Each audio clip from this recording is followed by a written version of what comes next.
It's not often that I see officers from the RCM in my pawn shop. What can I do for you? His courtesy is not insincere, but he prefers being alone with his projector, just watching the movement of light across the walls of the shop.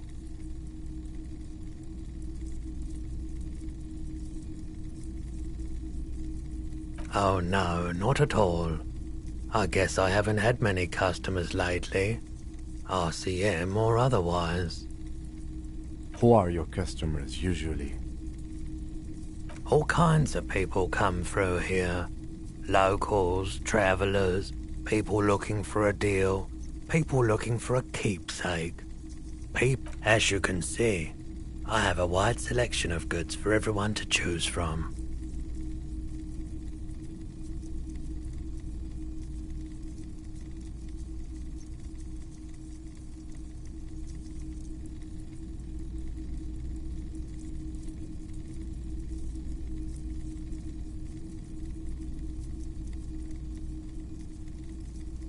It keeps me entertained. He's well composed, but underneath it you sense psychedelic processes bubbling. Some kind of drug, maybe.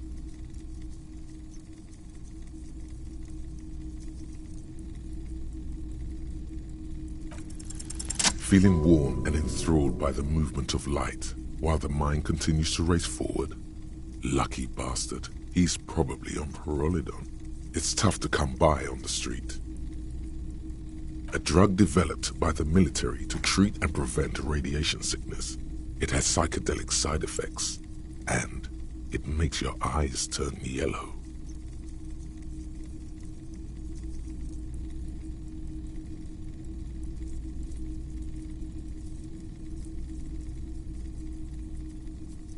I try to keep the shop at a comfortable temperature.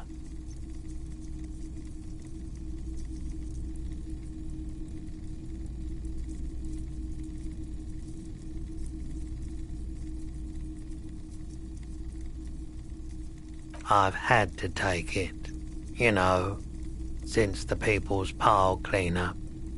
I was with the Emergency Relief Brigade.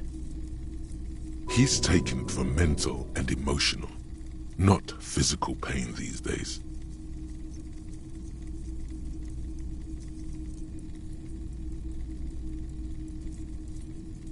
We were an all-volunteer force, self-organized, tried to help the fire brigades contain the spill.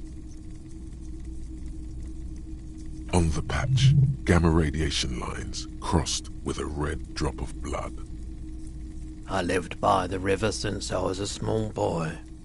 The Esperance didn't have the art to let it all go to shit without trying to do something to help out.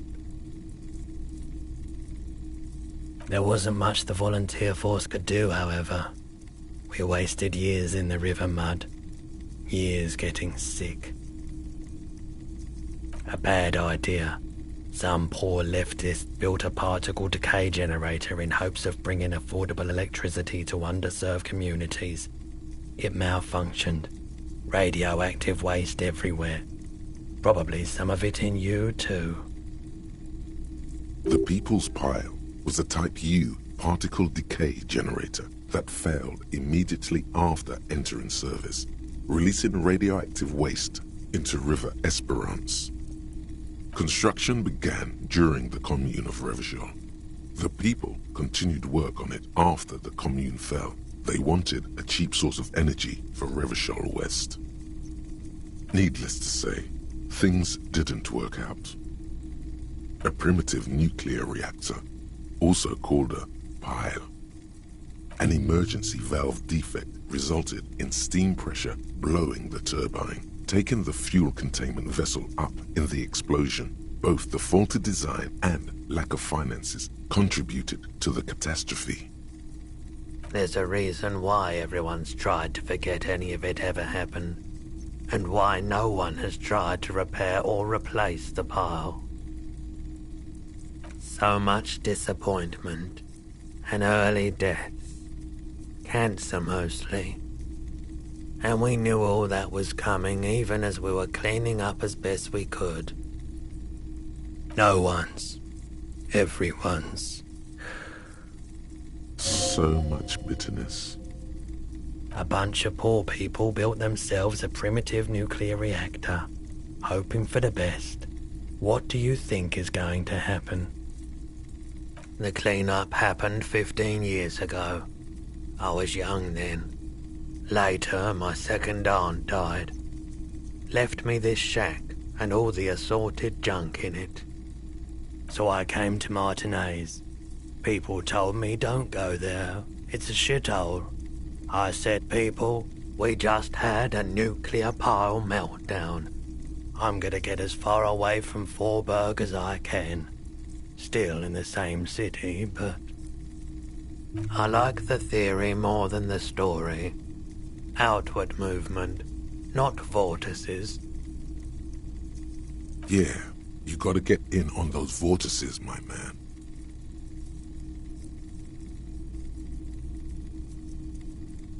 You said you'd done it before, yeah? The lieutenant steps away, pretending to admire some of the knickknacks on display. Looks like he doesn't want to get involved. He won't be your nog, but he won't be thrilled about this either. Here you go, man. Of course. Yes, we'd like to sell these hubcaps. Roy takes the hubcaps from the lieutenant and inspects them. The spinners appear iridescent in the dancing light of his pawn shop. Gone forever. Yes, these are very, very good. Did you defraud some foreign prince for them? Jump a mesk banger? No matter. I'll give you 200 real. No one was defrauded or jumped, I assure you. Of course, I meant no offense. 200 real for you, officer. Delightful doing business with you. Do come again. Thank you. Here's the 100 real you need for your bill. Do not waste it. The rest is for him, to compensate for the pain of being separated from his radiant spinners. Anything else you're thinking of selling?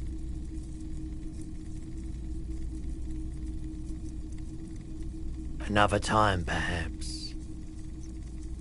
I doubt it, but I can try and answer any questions you may have. I do my best to keep my distance from all manner of butchery. Bad for business, bad for everyone. He doesn't know anything. The pawnbroker's gaze is already fixed on the dancing colors.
You see rows of toy soldiers guarding the rest of the trinkets displayed on the table.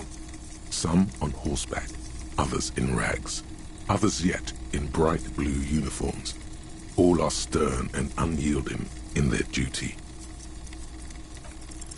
Why, what's this? A headless man riding a horse? A headless man wearing futuristic tracksuit trousers that say found. Oh, that's the headless phone rider. There's been a lot of interest in that particular figurine. I had to hide it so it wouldn't fall into the wrong hands. He doesn't elaborate on these wrong hands. It's unlikely that he ever will. I've heard about it. I've heard the headless phone rider ride the headless bull.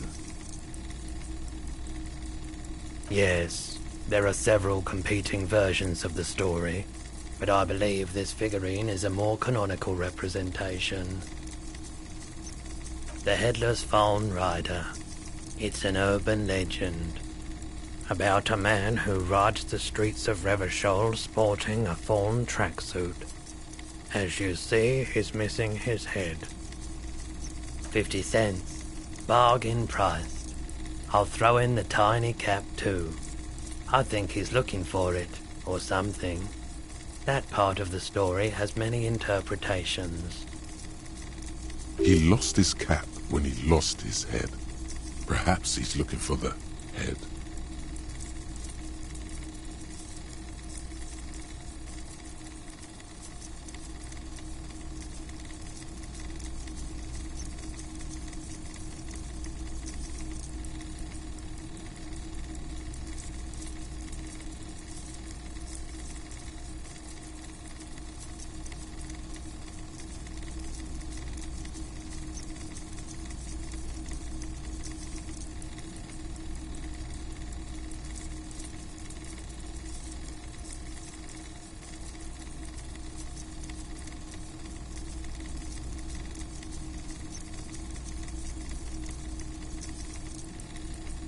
Did I mention that this figurine is supposed to be lucky? Always carry it with you.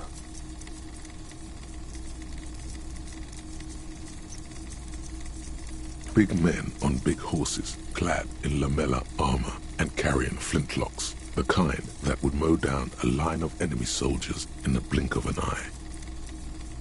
Franco-Nigerian knights. I used to be very serious about these guys.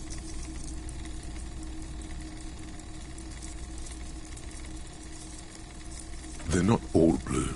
These figurines also wear gold coats and caps, complemented by orange trousers. They are variously posed, wielding swords and rifles with bayonets. Which ones? Ah, those. Yes, they are. I find the paint job a bit gaudy, but children like the bright colors indiscriminately. This set of soldiers isn't meant to look impressive. A few have rifles, but most of them carry pistols. Some even shovels and tall sticks. You're probably talking about the revolutionaries, yes? Yes, they are soldiers, revolutionary soldiers. I think their poverty has been exaggerated for effect. When you place them next to the royalists, it doesn't seem like they could possibly win.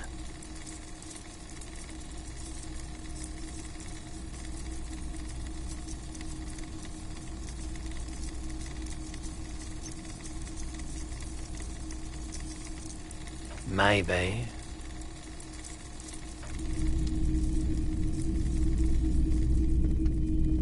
The boomboxes on the shelf look well-loved and well-traveled.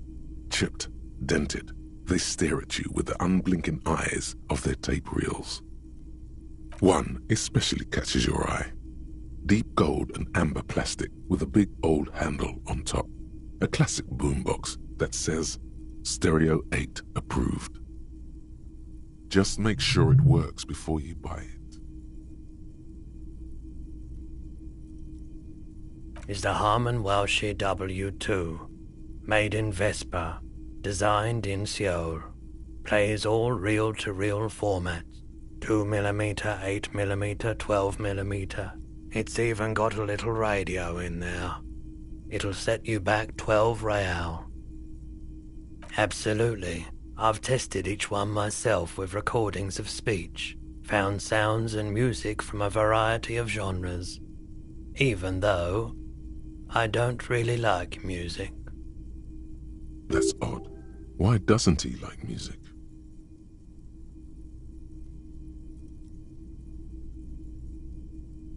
The stuff I record myself, silverware shaking in drawers as motor cars race by, nocturnal animals climbing on the roof, airship rotors, that kind of thing.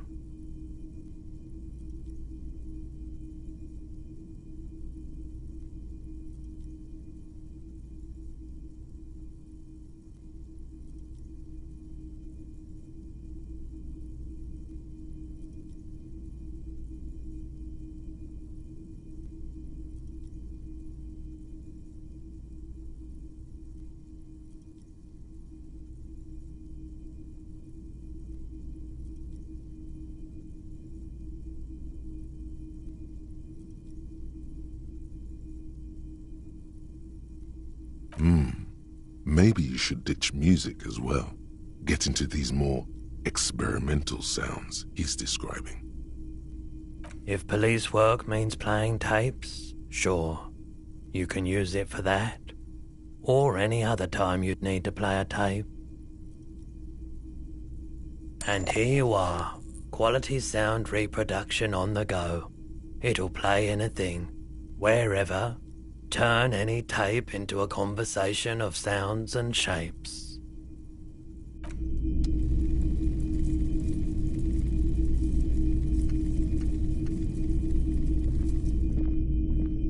A typical Martinez streetlight sits among assorted floor and table lamps. It was brought to me to be altered. We are not here to investigate the theft of city property. You have to admit it's rather clever what he's done with it.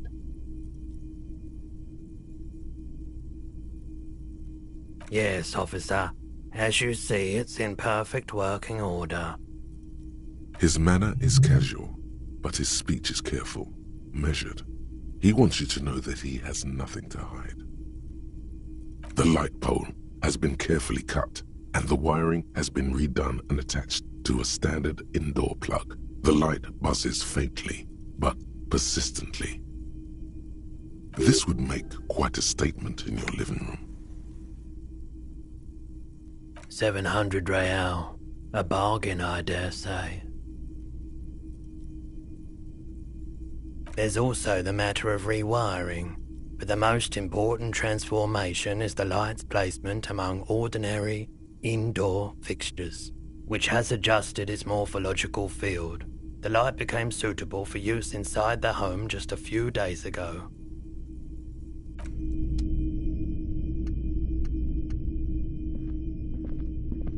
Wow, a very large red t-shirt with an impressive print stands out from the other garb.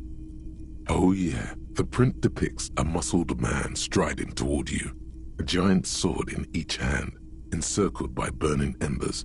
Behind him is a cluster of cabins engulfed in flames. Beneath him are the words, Hyundai burning.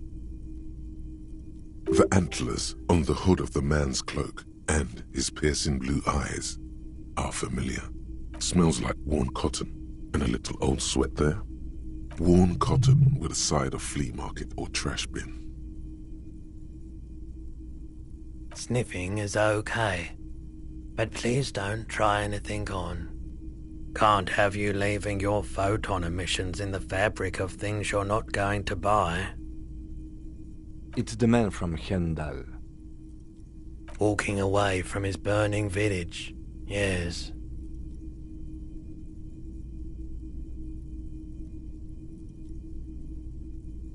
The man from Yelmdal is the hero of a series of popular books based on a fictional version of Kotler, mostly what is nowadays ARDA NFD.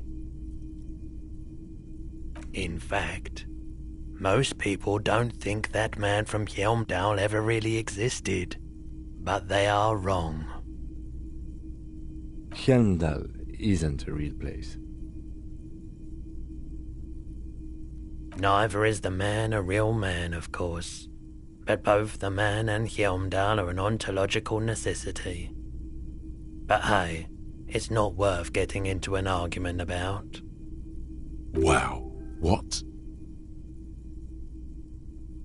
I mean, even if the man from Hjelmdal didn't exist before the adventure novels, the stories have made it so that he has. It's simple, really. Okay.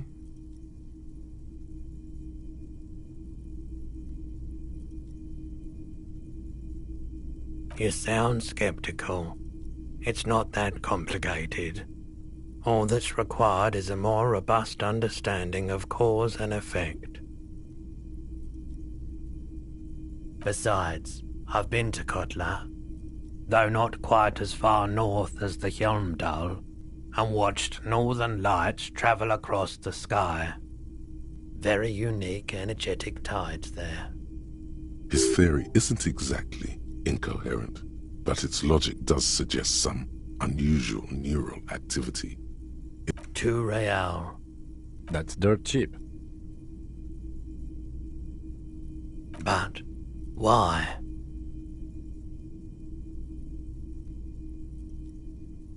You'll just have to buy it then. But it's not like it's expensive. Welcome to Hjelmdal, officer.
Hello, hello.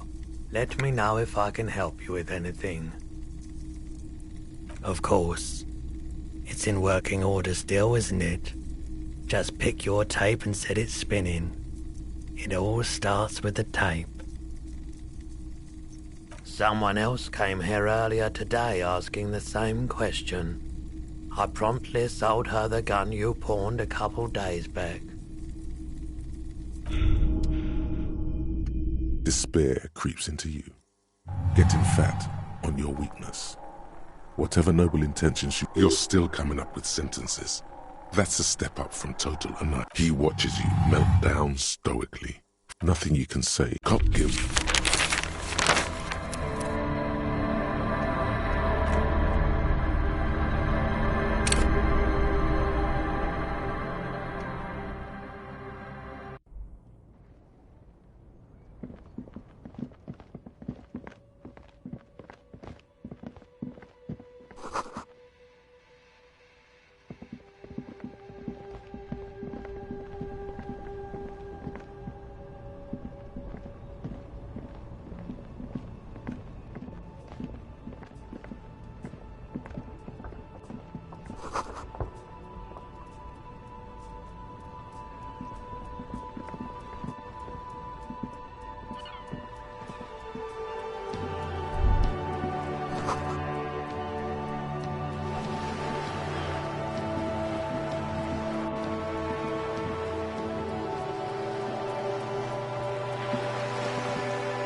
This coin-operated viewer is facing south.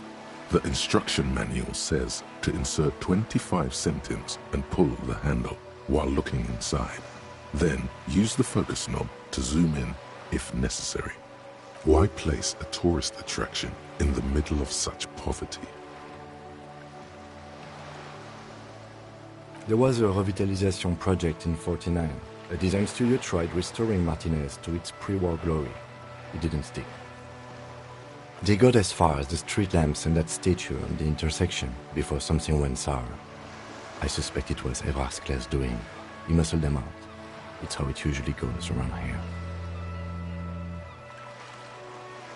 That's odd. I could swear you were a police officer.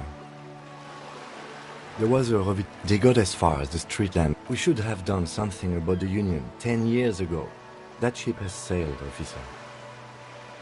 Your money disappears into the coin slot, a clunk, the ring of metal.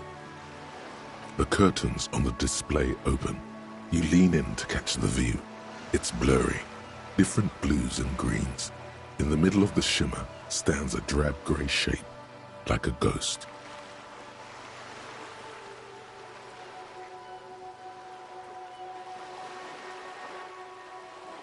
The lenses shift. The ghost sharpens into an islet in the bay. In the ruins, a man-made structure is visible, a half-sunken sea fort, its concrete almost reconquered by nature. It looks as if it was abandoned quite some time ago. Nothing but a rotten tooth remains of the anti-aircraft tower. A lonely birch tree grows out of it. Really? I don't have the eyesight to make it out.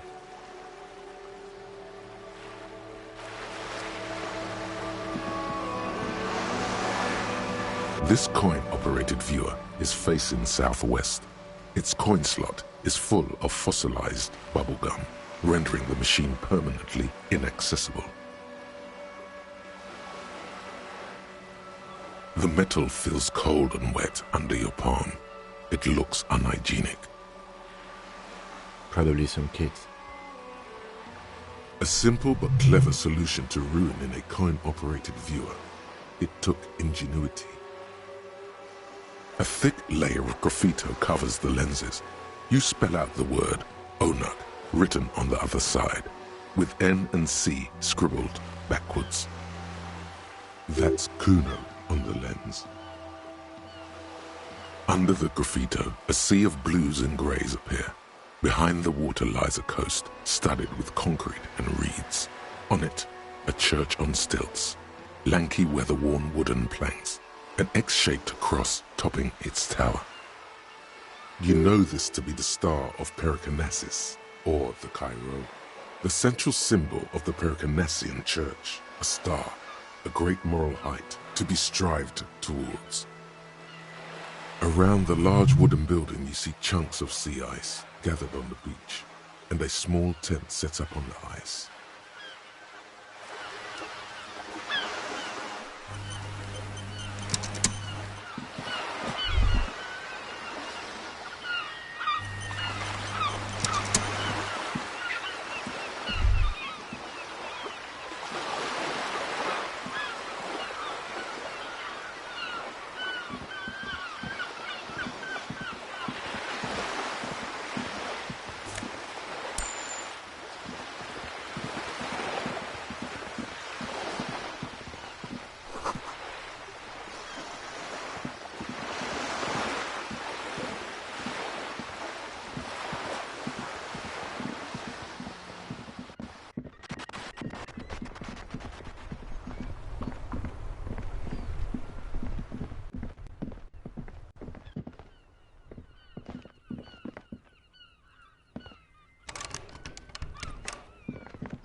Can I help you?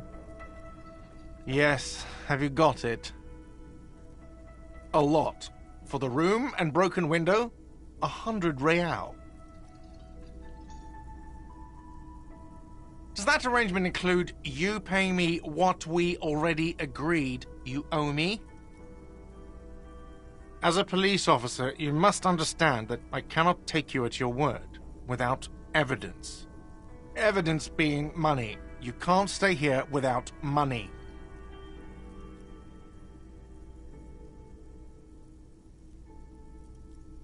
Oh, wonderful. Try to do that. I'll have to call you an ambulance. Not until you bring me the money. Okay. I might have something in my motor carriage we can use when you're done here. Oh, Lieutenant, we're done here. Yes, have you got it? Does that arrangement include you paying me what we... game? Everything is just a game to you, isn't it? Not until you... Okay. Oh, Lieutenant, we're done. Yes, have you got it? Well?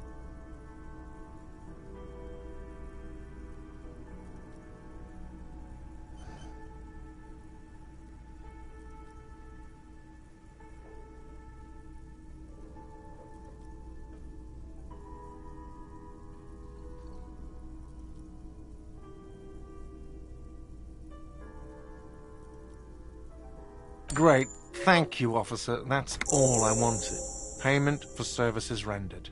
If you continue to stay here, I just ask that you please pay your nightly bill in advance starting tomorrow. The electronic lock to your room has been disabled till 9 p.m. tomorrow. Please pay for each night in advance starting tomorrow. 20 real per night. I'll take a room here too. Of course. Always happy to have officers from the RCM as guests. Anything else I can do for you? Another thing. Great. I love those. What are you, a cook now? That's none of your business.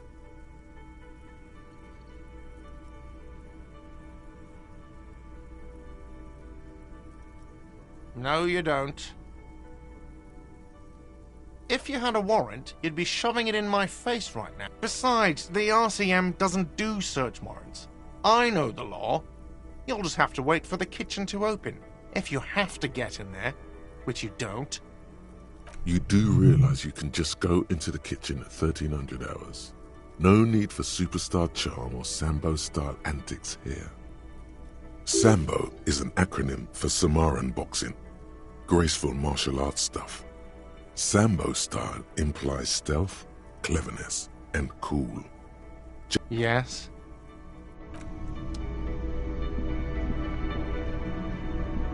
Yes?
The door is closed. This door can only be opened with a key. Still, the lieutenant gives you a quick...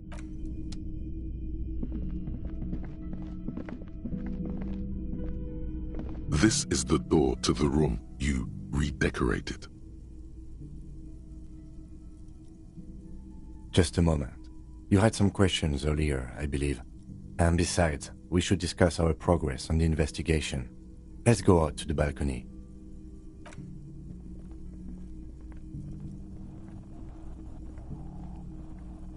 The air outside is brisk. The lieutenant is silent for a moment. He listens to the traffic hum. Then... Where shall we begin? We should talk about the investigation, first and foremost. But I also remember you wanting to discuss the RCM?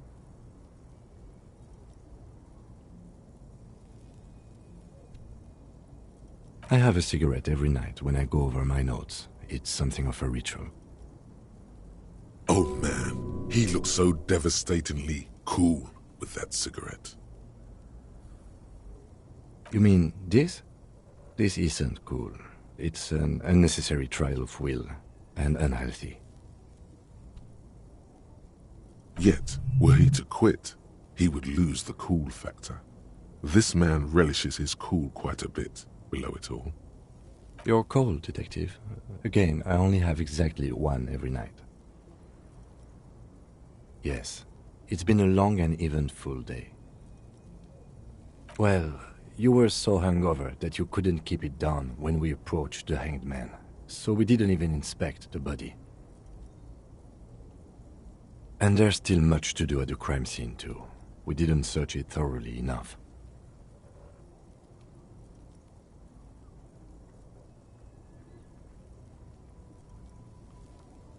It's not my job to evaluate your methodology, officer. I'm just going through the facts. As for the interviews, we conducted an interview with Everard Clare. He wasn't particularly forthcoming with useful information, however. He's not saying much on the matter because he thinks you could have gotten more out of Everard.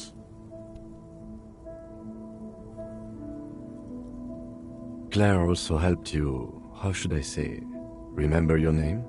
That's a relief.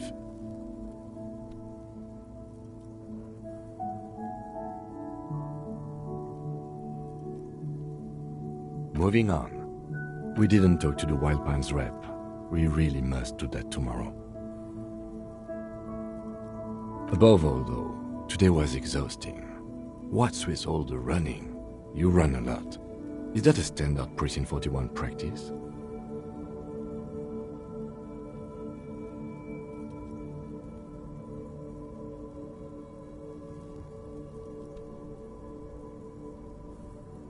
It's impressive, especially for a man your age, and in those hills.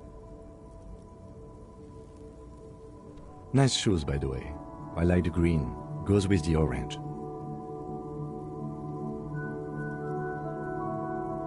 They're quite limited, actually. The power officers of the Ravachol Citizens Militia exercise most frequently is imposing fines of up to 1,000 real for offenses, in accordance with an interdepartmental schedule. The RCM's primary role is to ensure safety. We are not really supposed to play any part in the economic structure of Ravachol. Yes, although indirectly, as citizens can always request records from their local station. Officers of the RCM have been known to take bribes of less than the prescribed fine amount. It undermines trust in the RCM. We can arrest people, of course, but rather than bringing someone in directly, it's preferable to serve a station call slip. It prevents confusion and overcrowding. You can't. Those who don't show up become fugitives, though, and have fewer legal rights when they are eventually caught. It's about power projection. Thus far, they seem to mostly show up.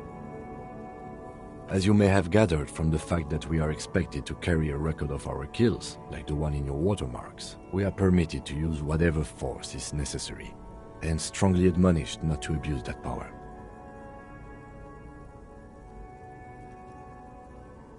We don't convict. We arrest and send them to coalition government courts in Couronne and La Delta. The prosecution works off our testimonies and records, which is why it's paramount to keep them. You have to supply compelling evidence for why it was necessary to use lethal force. In these cases, your partner is usually your witness. Not a good position to be in, by the way. Internal Affairs handles these cases thoroughly, by cross-examining you for inconsistencies. It is hard to cover for anyone, which is for the best. The coalition government, and the moral intern more broadly. The RCM was formed by the coalition government to restore order in the international zone after the revolution. So we did. Now we attempt to maintain that order. No more, no less. Or perhaps it is better to say we were allowed to form. It's a point of contention whether the citizens of Revachol or the coalition government founded the RCM. Silence. A great comment to such a conundrum. The Moralist International are the world's largest political organization. You know who they are. They have been running this place after the revolution failed.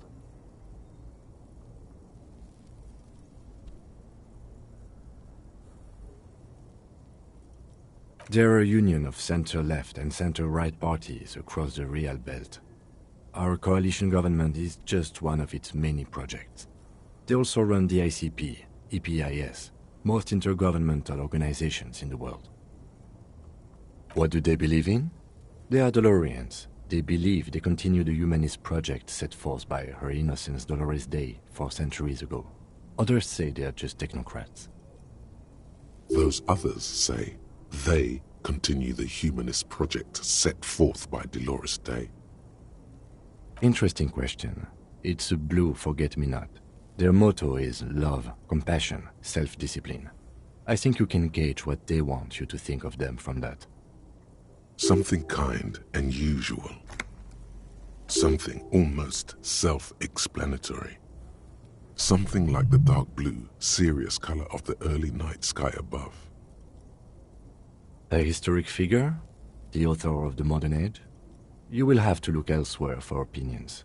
The subject of humanism is too abstract for me. The moral intern are a fact. I try not to have opinions on facts until they change. And it doesn't look like that's about to happen. Do you?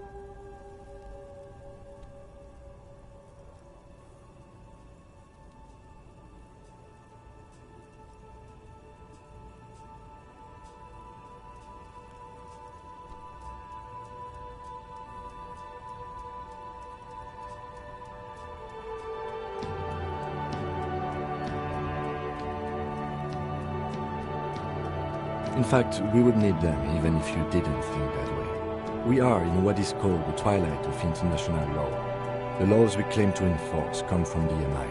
Without them, we are simply vigilantes.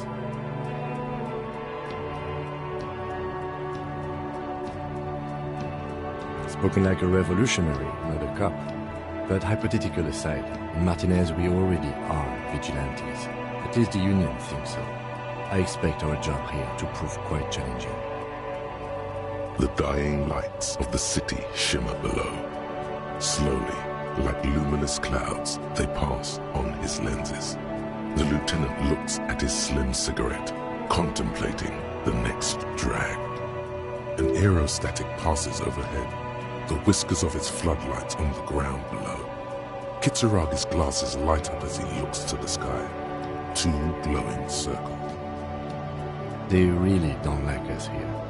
And the mouth on that kid, Kuno. It's different in land, in Jamrock, in the GRIH. It's our fault for leaving this place to the dogs, to the Union, to the company, not daring to come here more often. This place has fallen between the cracks, the jurisdictions of our 2 precincts. We run this city. West of the river is RCM land. It's incredibly hard. Human beings are. But we are in control, and it's worth it. The organization works, our systems work. If they didn't, the city would disintegrate. Me too, but I wouldn't count on any drastic changes in our lifetimes.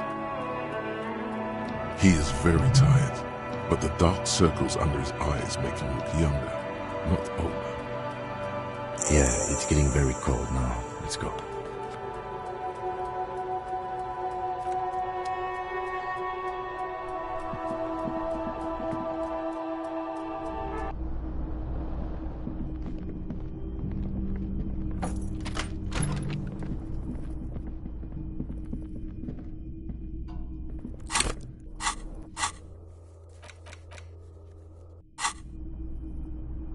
The bed is cold and not particularly inviting, but it's yours. The sheets look awful.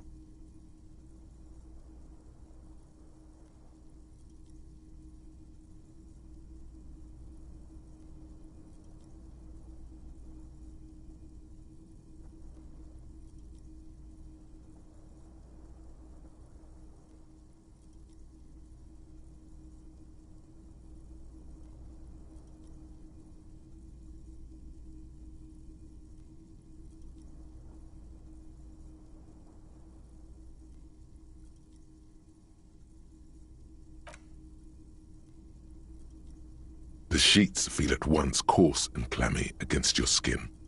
The bed sags beneath your weight as you stretch out and finally close your eyes.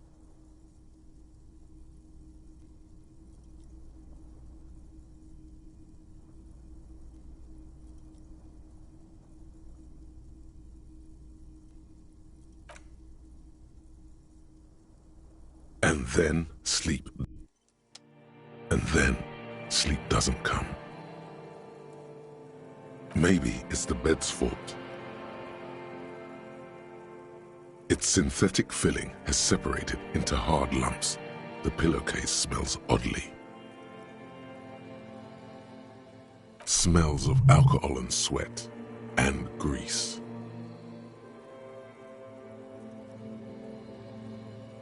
It barely covers your toes, stretching over your soft belly. This is your body here, intimate and warm, breathing.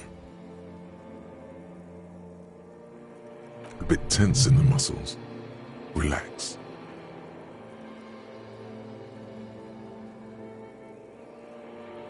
It's a little better.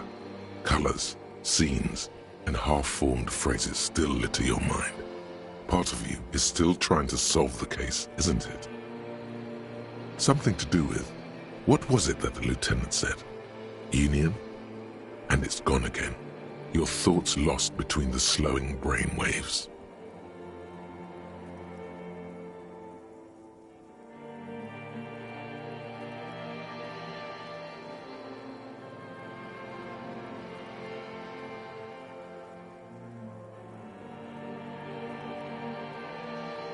Your breathing steadies. A great silence washes over you until your eyelids twitch in your sleep and images start forming.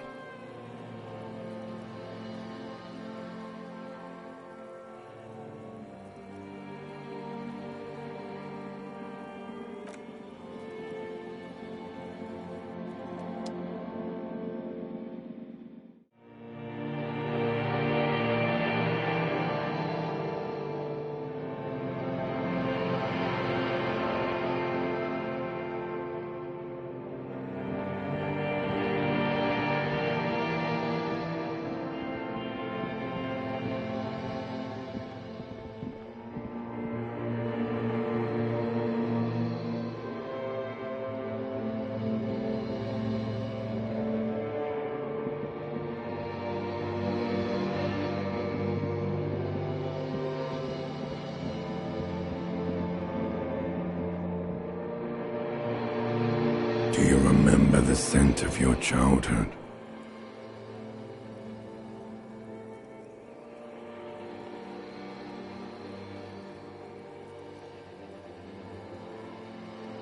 What it says on the can, Harry. Answer the question. You're not kidding anyone, Harry. You don't remember shit. Tell me.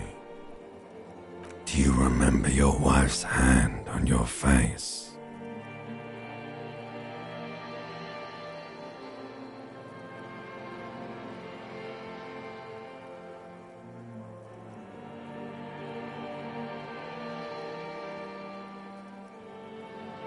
Do you remember the warmth of her thighs, between her legs and in her mouth?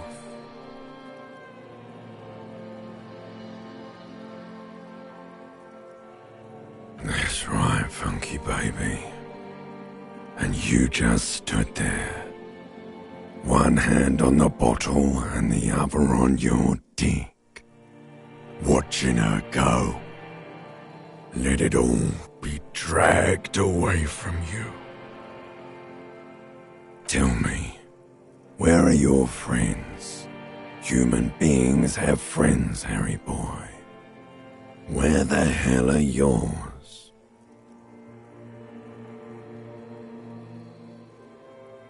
They were only cramping your descent into the abyss.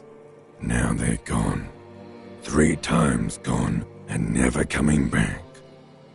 All of it. You failed. You failed me. You failed Elysium.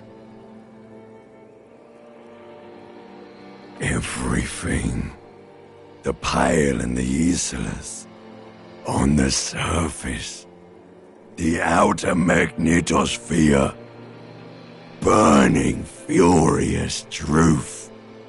8,000 years of written history. You really dropped the ball, Harry. 4.6 billion people. And you failed every single one of them.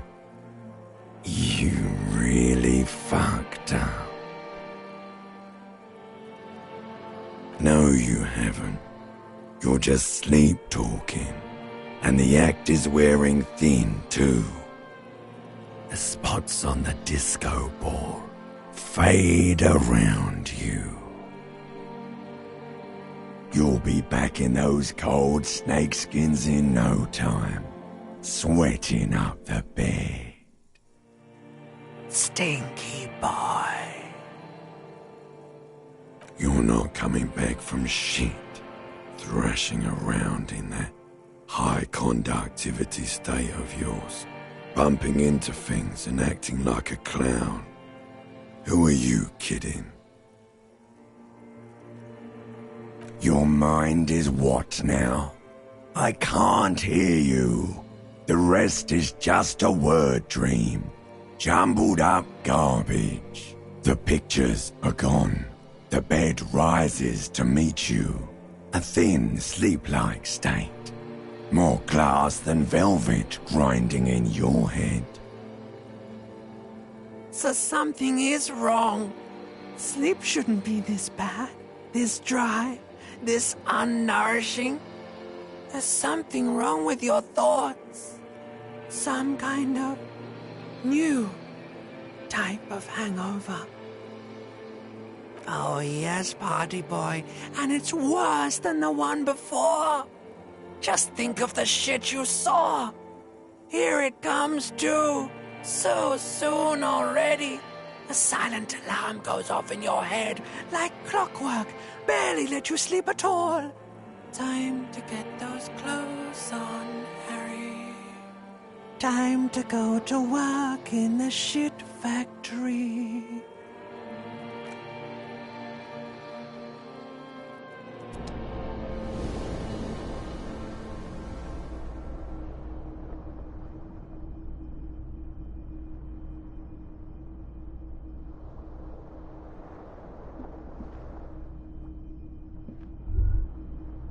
Good going, buddy.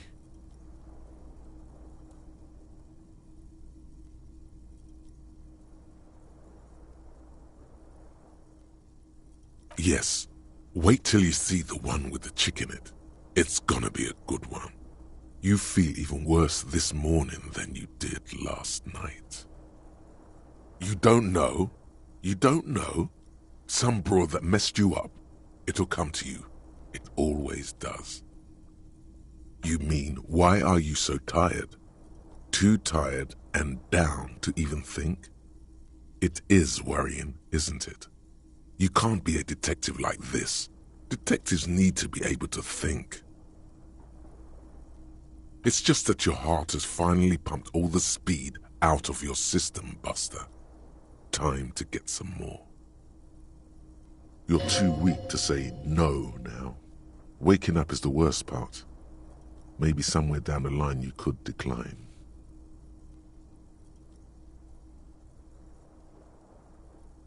Speed is a potent central nervous system stimulant. It kept you propped up all day yesterday, despite your debilitating hangover. How else did you think you even got up from this floor? It's power, man. It's professionalism. It makes you feel like you're young again and ready to detect. Ready to go to war against the world.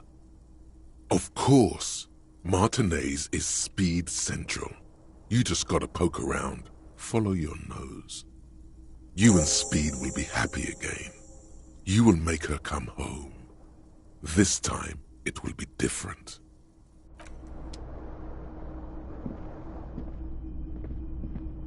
The window stands broken and the morning light hurts your eyes.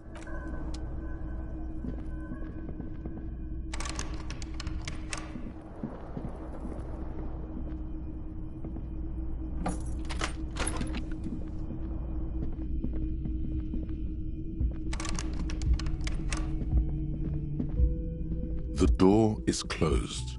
This door can still nothing.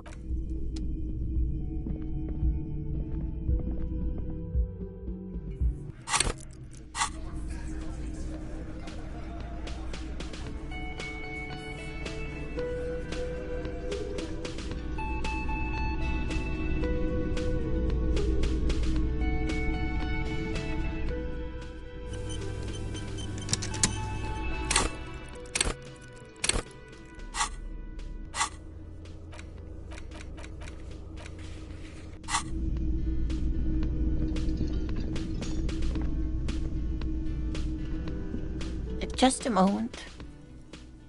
She's agitated, judging from the way she keeps pulling at the frayed edge of her blanket. And there's no public phones nearby? The closest phone booth is down the coast.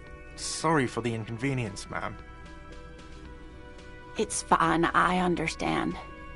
Thank you anyway. I'm glad to see you again, dear.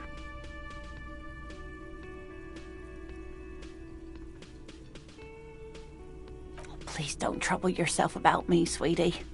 I was just hoping to make a call, but the Whirling's phone line isn't working. The union office probably has a phone, but I can't really get there, or to the phone booth down the coast. And Gary's phone is dead too. To let the young woman who's house-sitting for us know that we may be delayed. Morel, my husband, and our friend Gary were supposed to get back by Monday night. But they're still missing, and I haven't heard from them. I was also hoping she'd heard from Morel. A little missing persons puzzle might just be the thing to take your mind off the hangover.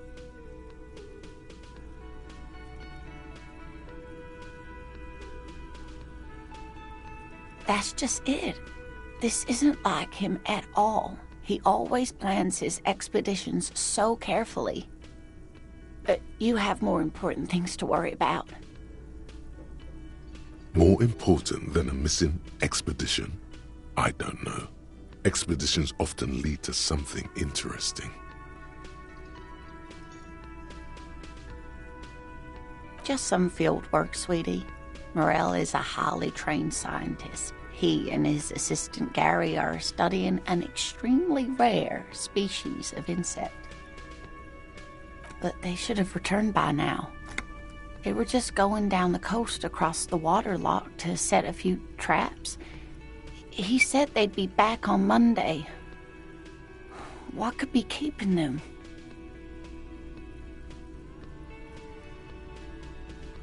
There's a nameless old fishing village nearby, but we've never had any trouble there before. There is a lot of crime around here, isn't there? I can't say it's the best part of town, but I wouldn't worry too much about a pair of grown men traveling together. Some fringe science is exactly what's needed right now. Spice up that vanilla murder investigation. Are you sure we have time to go chasing after bug hunters just now? I did suggest we play it cool, but...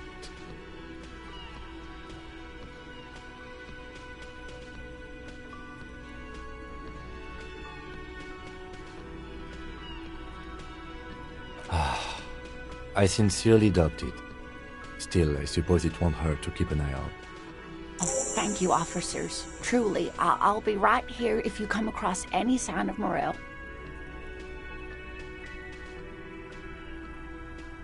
Oh, yes. A zoologist. A cryptozoologist, to be more precise. It's a pseudoscience that attempts to legitimize research into mythological beasts and urban legends. That's one opinion, yes. And people are entitled to their opinions. She's used to playing off such insults casually, but they still affect her.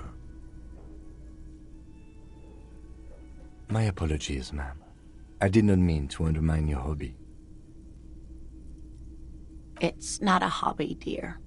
It's a subfield of zoology, one specializing in animal species that are so exceedingly rare that many assume them to be extinct or even fictitious.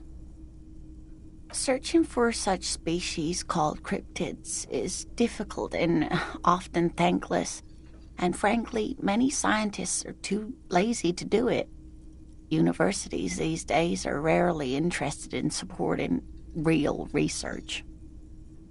The quality of research at Revacholian universities has been on the decline, but you doubt there was ever a time when cryptozoology was embraced by the academic elite.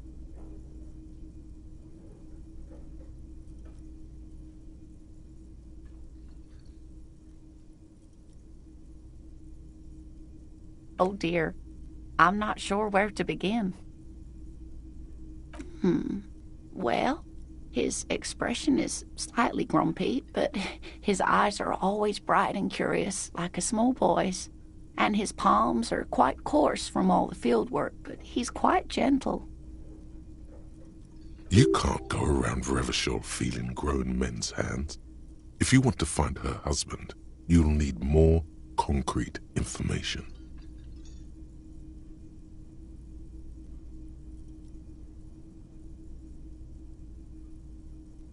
Oh, well, he's a bit shorter than you, but with a larger frame, and he has longish white hair, usually a bit uncombed. You might say wild, even. The lieutenant pulls out his notebook and begins jotting down the woman's description. One other thing, he'll likely have all kinds of field gear on him, even if he's not out in the reeds, just in case. We'll be celebrating our 16th anniversary this autumn. Not the most numerically satisfying anniversary, but I like the less obvious milestones even more somehow. Via dating agency, I'm ashamed to say. I was looking to get back into the scene after recovering from my accident, and he'd just divorced. We hit it off, and, well, here we are. She's skipping over some important parts. Perhaps you'll find out more later. I hope I've been useful. Oh, sweetie, it's fascinating. But I shouldn't bore you with entomological minutiae. The lieutenant gives you a sideways glance. Well, it's a phasmid, technically, but... Ah yes, Phasmatodia, a diverse group of insects whose bodies resemble twigs, leaves, that sort of thing. Ghost insects, colloquially. Where other phasmids imitate sticks or leaves, this one's a living reed. It disguises itself among the reeds here on the Insulindian coast. Hence its name, the Insulindian phasmid. Perhaps you'll end up co-discovering the phasmid with us, officers. I knew it. We're gonna be chasing made-up insects with cryptozoologists. It's not made up, officer. I can assure you. It's simply elusive, so much so that most establishment zoologists doubt it exists at all. Well, some teenagers making out in the reeds saw one. They didn't know what it was, of course, but there was a brief article in a local newspaper about their encounter with a ghost insect that looks like the reeds. Gary sent us the clipping. Of course, most phasmid sightings turn out to be false alarms, but their description matched the Insul Indian phasmid perfectly, and they didn't even know what they were looking at. Enthusiasm has wiped the worry from her face. Her eyes sparkle behind her glasses. I suppose I have something of a personal connection to the Insul Indian phasmid. All scientists have their little hobby horses. Oh, I doubt it. No one gets into cryptozoology for the money, sweetie. Not at all. Why else would it hide itself so carefully? Yes, it can blend in almost perfectly among the reeds. It's how it stayed hidden all these years, centuries even. Oh dear, I'm afraid I'm not explaining this very well. Morel can explain it all much better. I wish you could hear him describe it. Then you'd understand, I'm sure.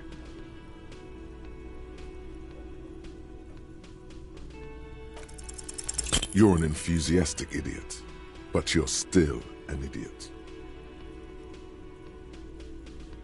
We don't have time for Cryptozoology 101. Let's get back to work, shall we?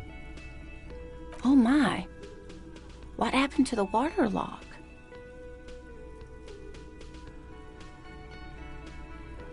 Well, whatever the cause, I'm thankful. To both of you. You've spared me another sleepless night. You're welcome, ma'am. I hate to ask, but if your investigation takes you to the other side of the coast, please do keep an eye out for my husband. And if you see him, let him know Lena is waiting for him here at the Whirling. He gets so tangled up in his work that he may not know the water lock's been repaired, and it's cold out there. Oh, you're such a dear. Thank you, sweetie.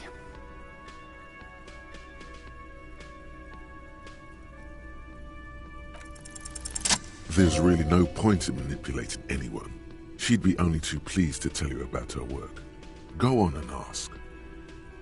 Oh, I'd be delighted.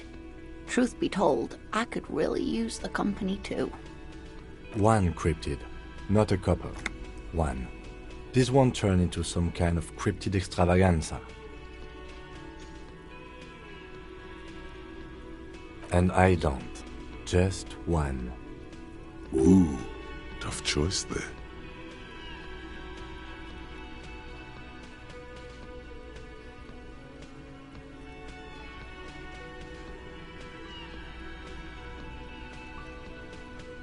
Yes, it's the kind green ape.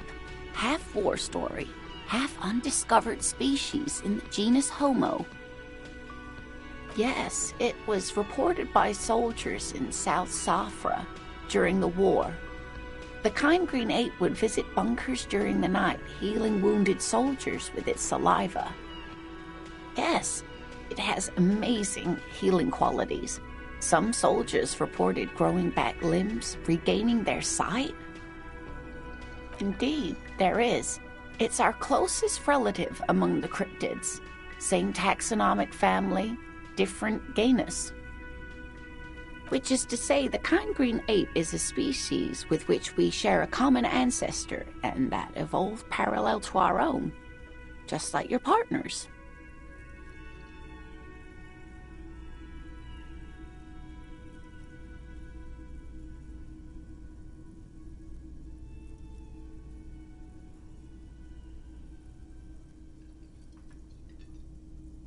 The lieutenant looks at you, pleasantly surprised.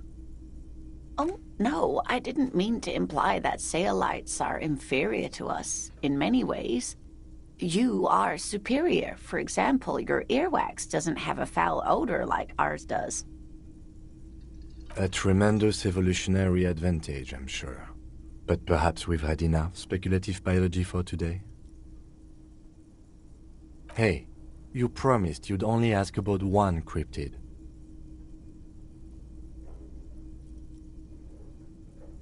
He nods approvingly.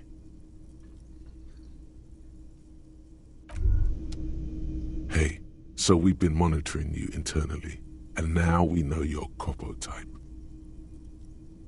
Yes, guess what's yours?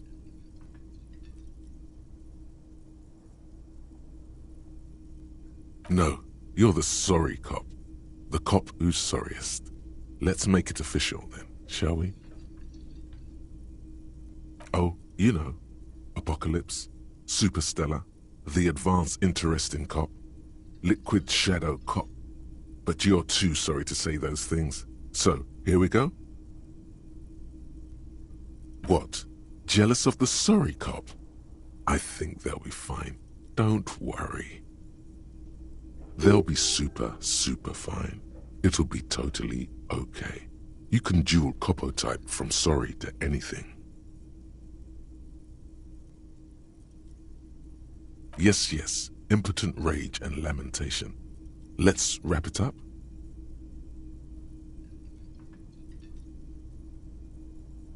No, you don't. Come on. You'll be back to saying sorry in 2 minutes. Stop wasting time and begin the repentance. Wow. Okay. Fuck off. Maybe we were wrong about you then.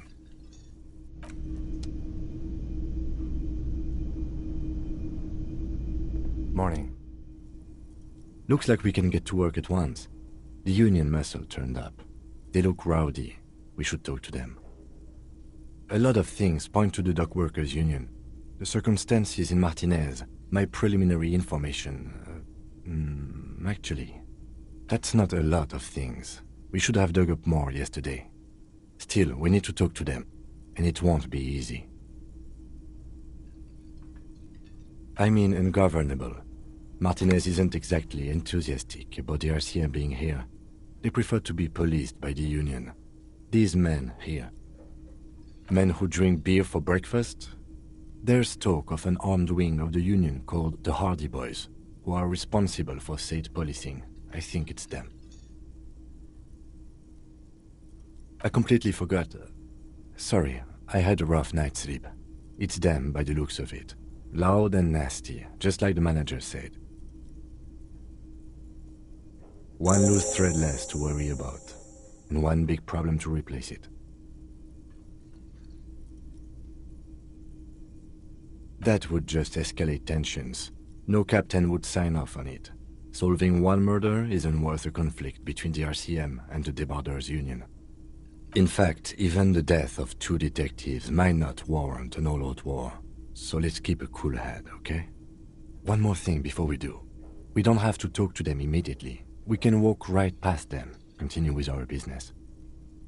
Yeah, streetwise. Zoom right past. Do it on your own terms. But aren't you curious to know what they have to say about the murder? They're in no hurry to leave. They think they own the place. Anyway, I leave that choice to you.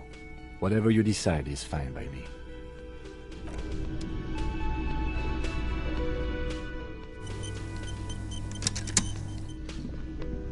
Can I help you? Got the 20 real? Then why are you wasting?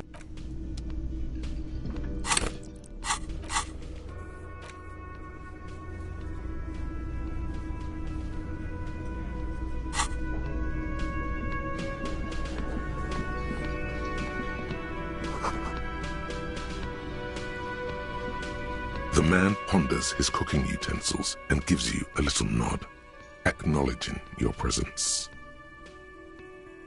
He looks up at you, then looks away quickly, shrugging and muttering something to himself. Shrugging is an international sign for, no, I don't know what's behind that door.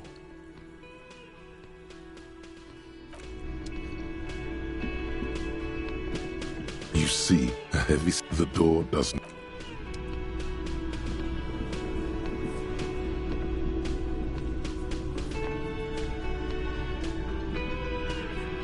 let me handle this. Detective Disorientated, are you still wondering where you are? This is Martinez, in case you've forgotten. I advise you not to overstay your welcome. Her entire character has shifted. This young woman is cold as ice.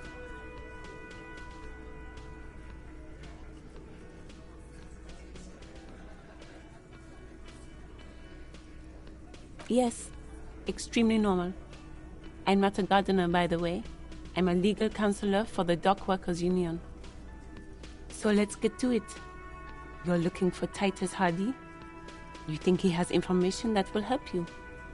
Maybe he does. That's Titus. Talk to him. But know this. I'll be keeping an eye on you. No strong arming. Nothing official. The District of Martinez does not recognize your authority to make arrests. It doesn't matter if you recognize our authority. We will make an arrest if we have to. She says nothing. Her glare speaks for her. Could this be the Miss Beaufort that Easy Leo mentioned? The one Mr. Everard sent to law school?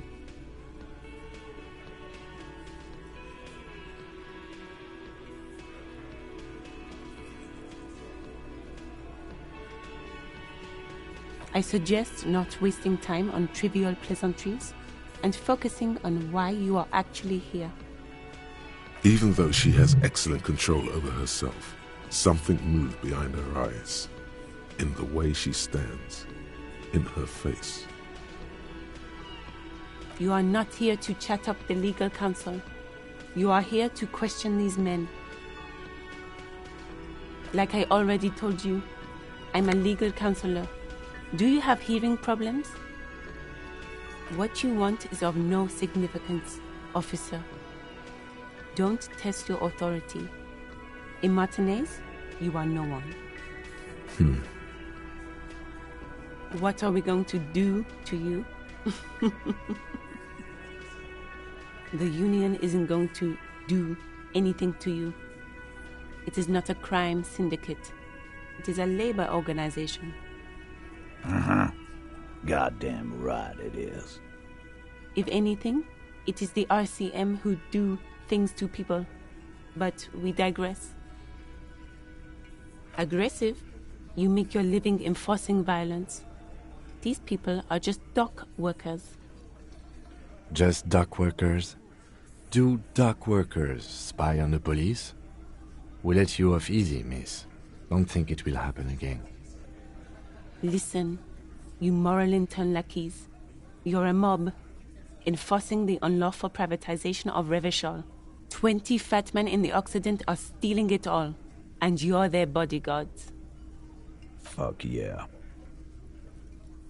So ask what you came to ask, or get back to your commanders.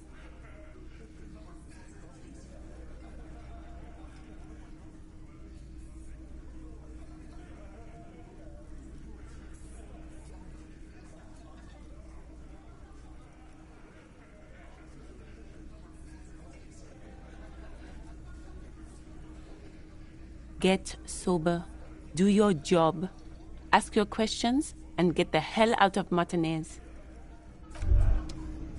It's clear you like the hard stuff, Brota. Evening falls. The time has come to take the vow. The vows are blood and flesh. Lower intestine? The term is metabolic and circulatory system. Fascism, Brota. Many things, but it's mostly about trusting your gut. Who does your gut tell you is the source of Revachol's problems?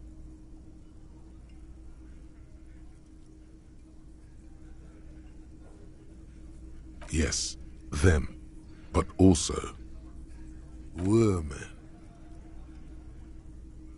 Women, men of war. You don't like them. They're insane. Their idiocy needs to be scrubbed off this world with rubbing alcohol. Woo men need to go back to the fucking kitchen. That's what fascism boils down to. The rest is also important. But the main thing is that woo men need to know their place. Stomach truth. You're having a stomach truth. Because you've said the hard things that others won't say, the good things, you've said them many times.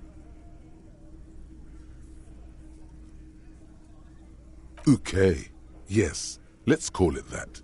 Good thinking. That sounds much better. Traditionalism. You like the sound of that. You're going to keep your vooz, right? Keep your vooz, Brota. For the nation, smart. Best not to mention the woo men too often. That's why you're the head and I am the stomach.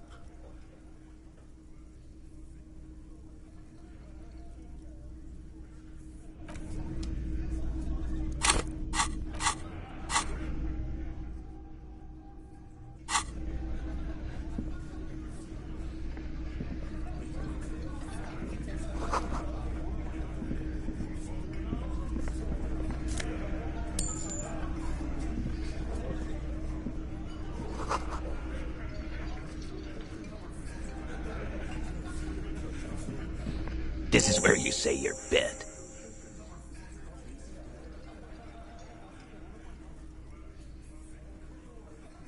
He and his men carry themselves like giants.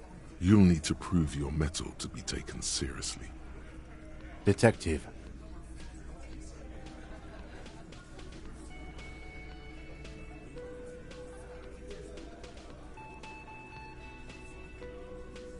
Hey, dipshit. You hard of hearing or something? The boss man's talking to you. Do not let their squeals disturb your serenity. These are but simple peasants, sire.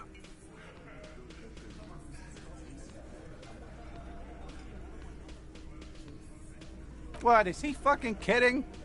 This guy high or something? Hey, asshole, up here. We're talking to you. We're looking for Titus Hardy.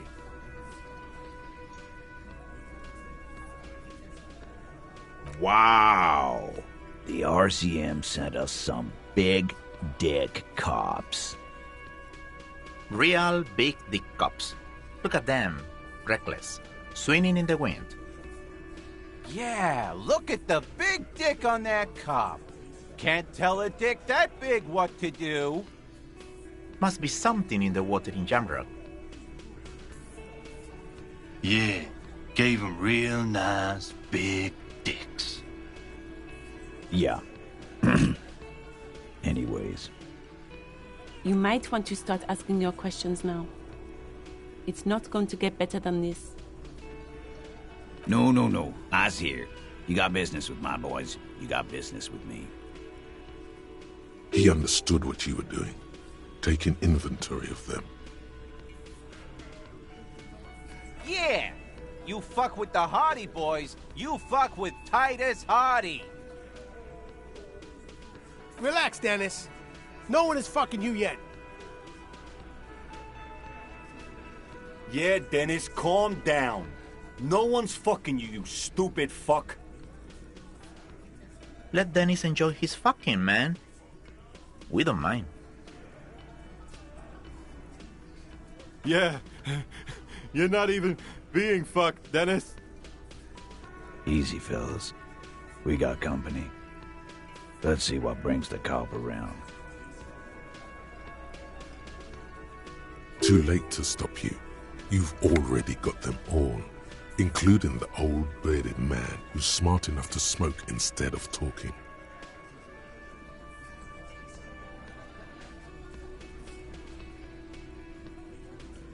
As you can see, he doesn't speak a lot, and you almost missed him among the others.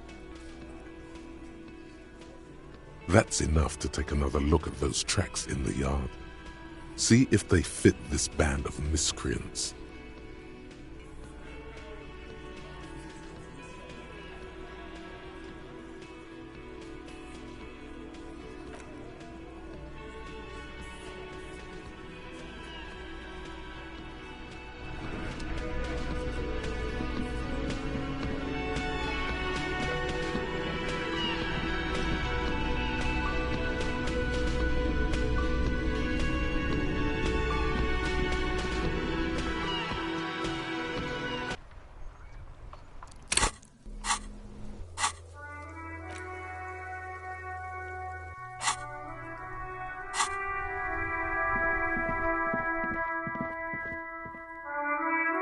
old call box with a matrix of push buttons lists all the companies in the East Delta Commerce Center.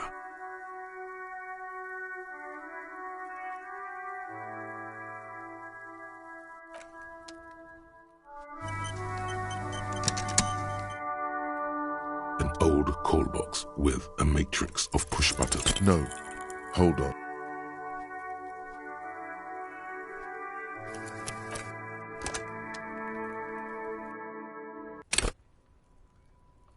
An old call box with a matrix of push buttons. No, hold.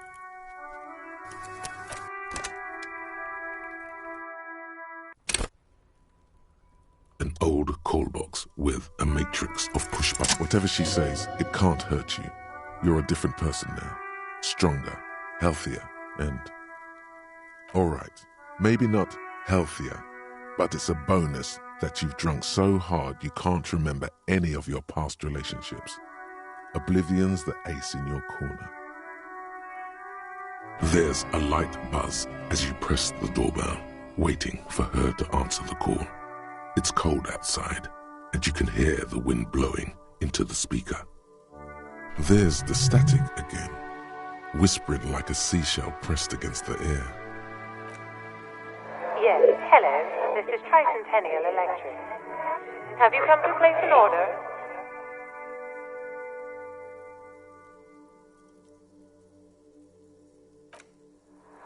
My God. Here come the bad vibes again. Relax. Distance yourself from it. It's you. My God. I didn't think I would hear your voice again. Wait, is she...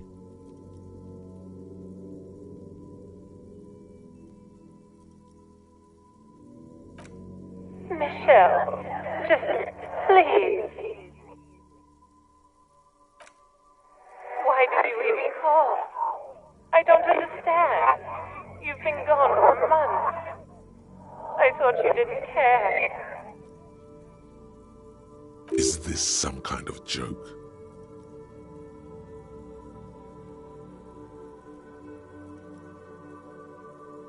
The voice from the intercom doesn't answer, but you can hear her breathing. Wind blows into your microphone again, crackling and echoing in the box. Ever since I came to work here, it's been different. As if my mind's been wiped clean. It's so nice. It's so nice to be able to finally forget about you. And then it hits you. She tries again not to cry, and still doesn't succeed completely. Her quiet sobs sound old and distant, as if her voice is being played off a wax cylinder. Her sound melts into the static from a long-distance phone call. From time to time, you can hear people talking in the distance, but can't make out any words. This is where you hung up the call the last time, but the recording is still going. A phone rings in the office with an old-fashioned chime, and someone walks by in a pair of heels. The static is like a warm blanket wrapped around the sounds. No one replies, but the static grows stronger like rainfall. Then a female voice speaks out, completely different from the one before. Glorious and total somehow. Cruel. Her words are too cold to comprehend. She smells of sodium lights and rain streaks on car windows. Eyes like pilot lights watch your shape in dark hallways, guttering. So... it was a recording trapped in the circuitry from some ancient tenant.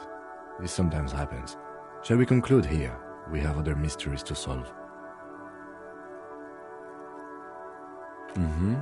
I don't have time to explain it to you right now. Maybe sometime later.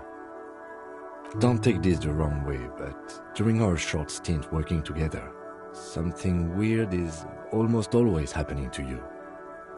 That is true. Silence. You hear this. You ring the doorbell. What an ominous name for a hair salon. Doesn't bode well for anyone's hair. All you hear is step. You ring the doorbell. Try again. You didn't press it hard enough. Thank you for calling the 24-hour window company. This is an automated message. Are you experiencing a window-related emergency? During non-business hours, please call 00725 477 651. The streets are mean, but we're always there for you. That's only half true. The streets are mean, but they're not there for you. 12 name cards on the call box. You wait for a minute or two. Looks like someone has melted half the plastic. Silence. No one's home at Fortress.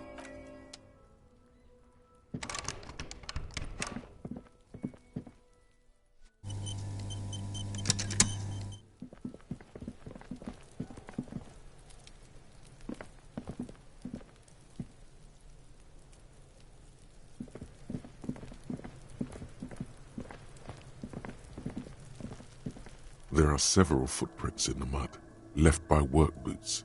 Anywhere from 6 to 12 pairs have walked here. 8 pairs of boots have shuffled back and forth in the mud.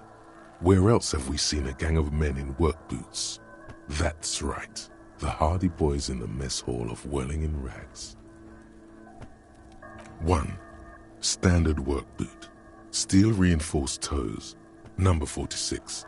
Just like Titus was wearing in his booth. This is the big dick, Titus Hardy, the one with the ball cap on his head. Is it? They didn't even bother to change boots. Putting them on the scene is easy, maybe even too easy. 2. Standard work boot, steel reinforced toes, number 44. Either the blonde muscular guy, Glenn, or the young guy with a plectrum around his neck. 3. Hobnailed work boot, steel reinforced toes, number 43. The inked banger, perhaps. 4. Standard work boot, number 45 or 46.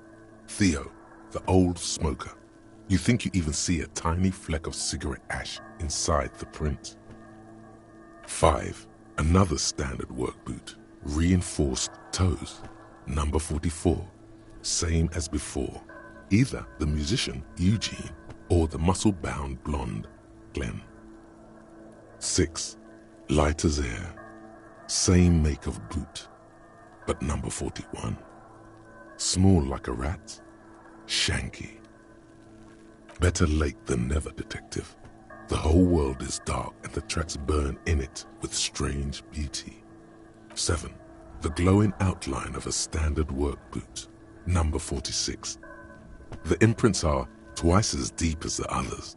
The weight exceeds 200 kilograms. Fat Angus, carrying something. 8. Another standard work boot, number 44. There's an aberration in the pattern of the sole. The right sole is smoother, more worn. Curious. A missing 8th Hardy boy. 7 sets of tracks, right? The Hardy Boys were here. That's all? Interesting. Then one of them seems to be missing. Note to self. This would be a good question to ask Titus. Where's the 8th man?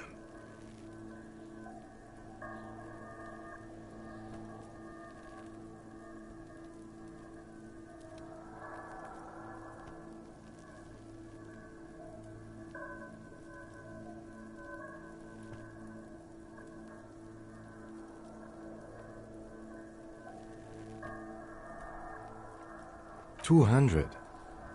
This could be the combined weight of 2 people, one carrying the other who's tied up.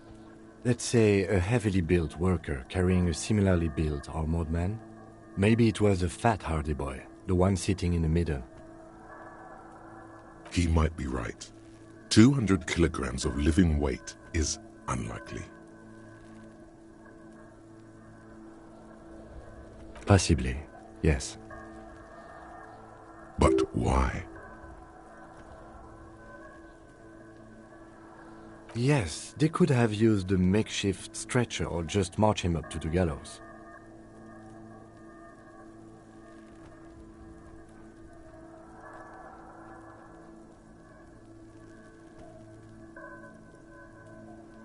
Even easier to carry on a stretcher, or between two men.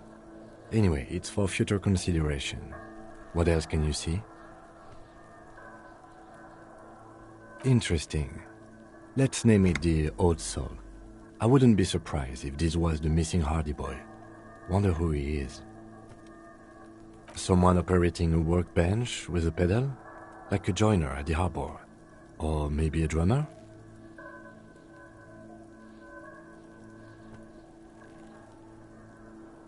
No, it's not. Forget I said it. We are not looking for a drummer. Perhaps it could be a driver. A driver would wear out their right shoe before the left. The accelerator is on the right.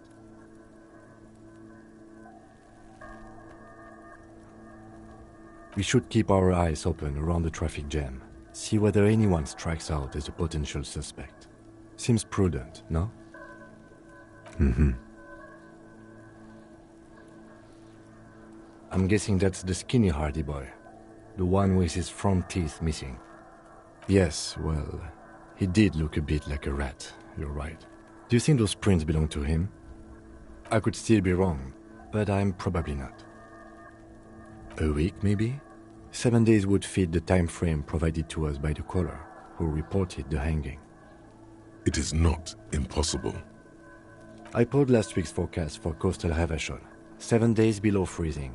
The day before, the day of his hanging, was the last warm day. Correct again. Sub-zero temperatures would preserve the tracks in a good state. The commotion here could have taken place a week ago. What do I think? A mob of people brought something heavy to the tree. One of them was carrying the victim. They shuffled around, especially under the tree. Then, after hoisting him up, they stood in a semicircle facing his direction. At first glance, this appears to be a lynching.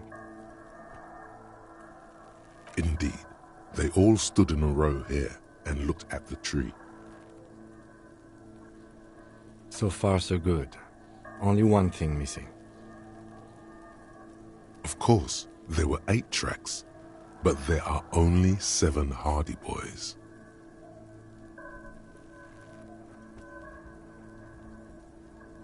Mm-hmm. Which one is missing, do you think? I'm going to say it was our Old Soul. He's not going to let you steal his thunder twice. Yes, I doubt the Hardys are going to tell us who this person is. For now, it's best if we just keep our eyes open. I'm sure our investigation will eventually lead us to the Old Soul.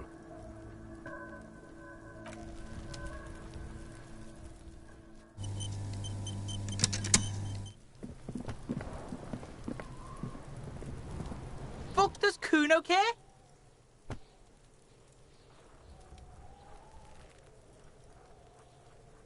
Fucking right, pig. Kuno's filling bathtubs with that shit. Kuno's a kingpin. Fuck no, pig. Kuno ain't dealing to the popo. Not doing the pork pen for your sad speed habit. You don't know Kuno. Belying the act, he's actually telling the truth.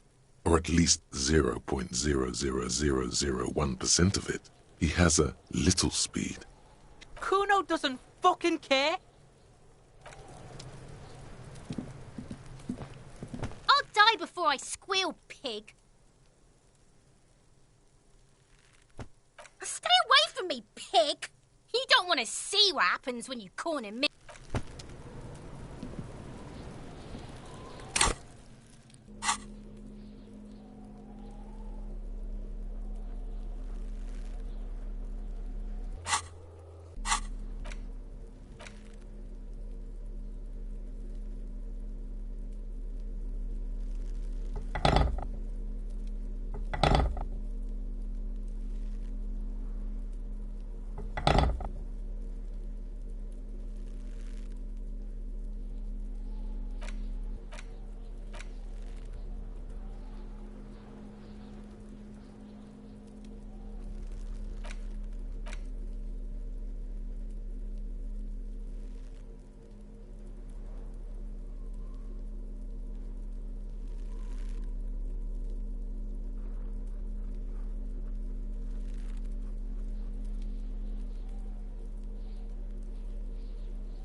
There he still is, looking right through you with his white eyes. The body below is entirely dedicated to that corpse smell.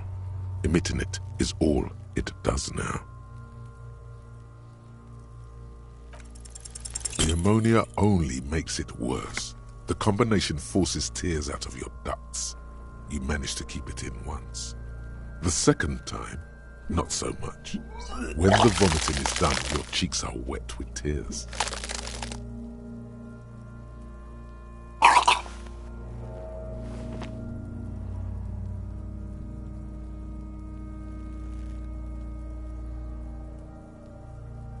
Nor does the wind right now. I've seen strong men turn themselves inside out for hours. You are facing tough odds here.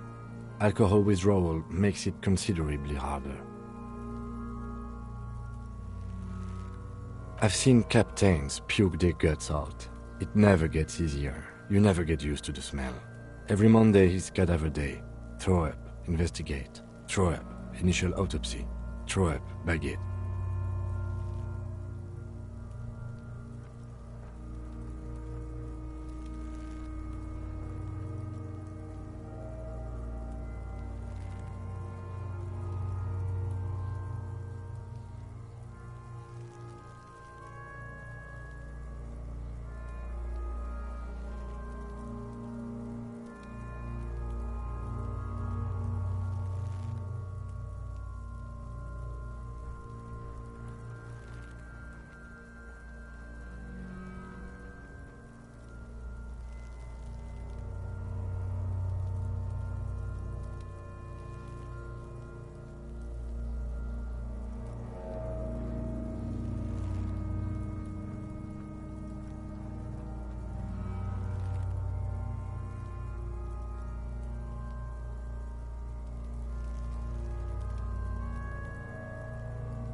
Then drive to the station.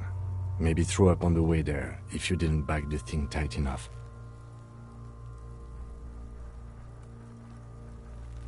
I think I've lost my sense of smell. A white lie. Not being hungover helps too.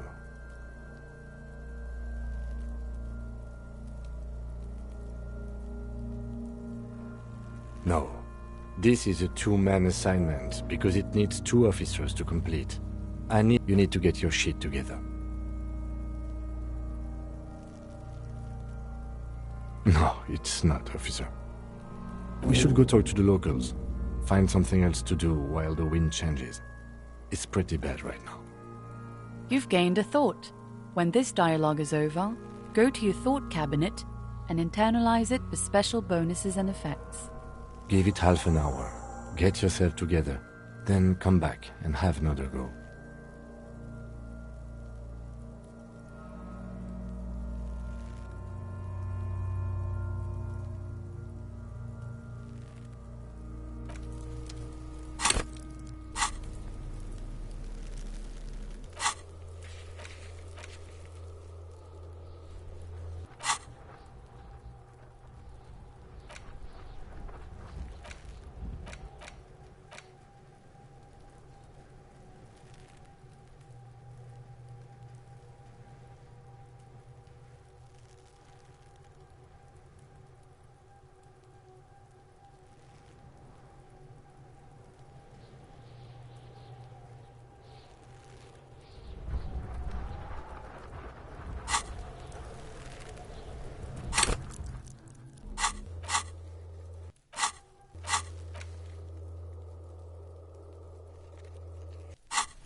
Kuno care?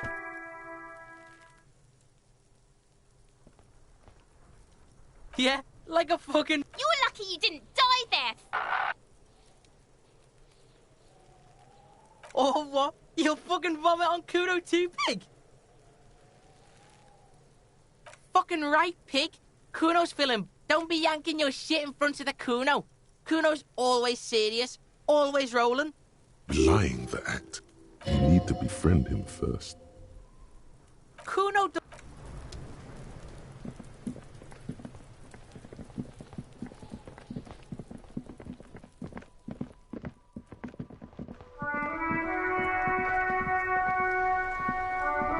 The dented yellow mailbox.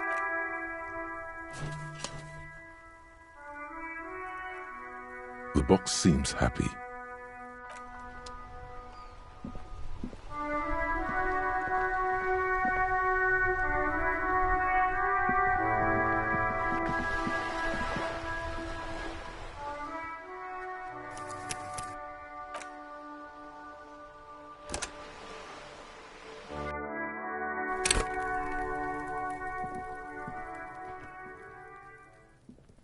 What do you see?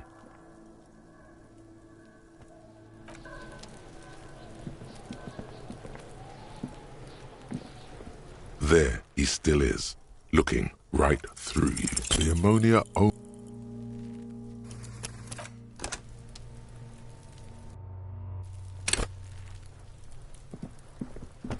There he still is, looking... Active decay. He's about to blow. Cock's gonna blow, Kuno. The ammonia...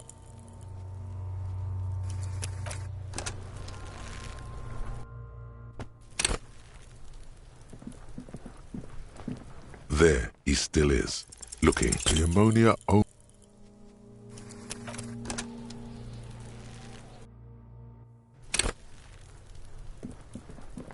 There he still is, looking. You crack open the ammonia ampoule and breathe in.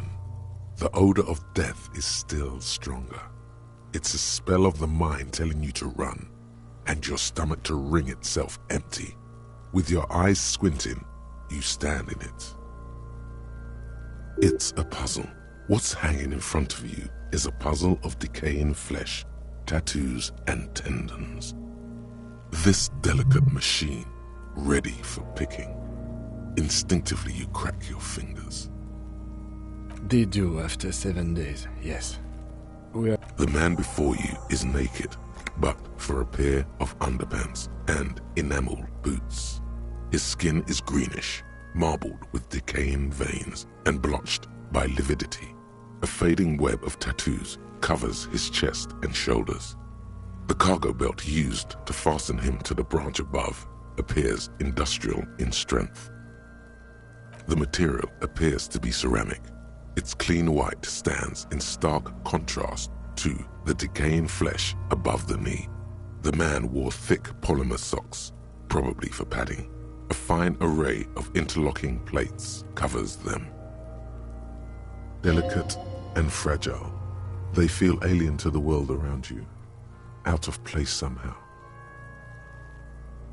These are clearly not boots. They're armor, possibly part of a larger set. Indeed. Technically speaking, these are sabatons, not boots. Ceramic plate. Zirconium dioxide, most likely. This is where the make would be. Under the heel. Fair weather. Fair weather model T500 VE. I'm guessing that's vitreous enamel. This is advanced stuff. The locals probably scavenged it. It would be odd if he had more on after 7 days. We should keep a lookout for these species. The armor could yield information. This is one thing he might actually know.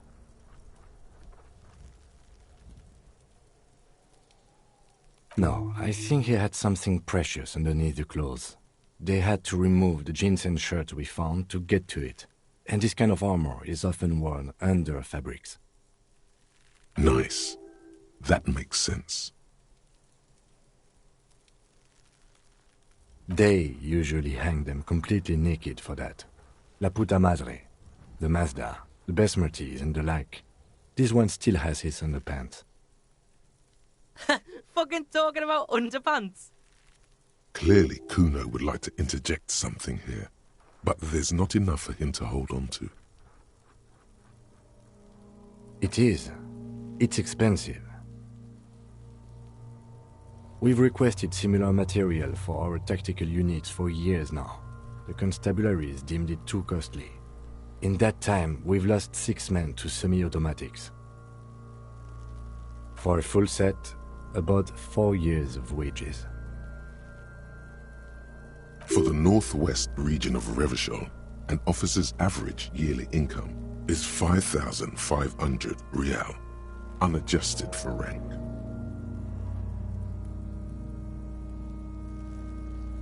Not too much, yes.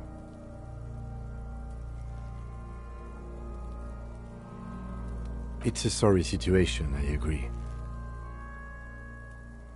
That's for us to find out. My initial report on the area suggests he was a security guard for the harbor company, but that's just hearsay. Just something I scraped together from my station. An area report on Martinez. I'm sure you did the same. I agree. This equipment is way beyond what a guard can afford. A small bell-like sound fills the air, like tapping on the side of a porcelain cup. The pry bar in your hand is itching for some action.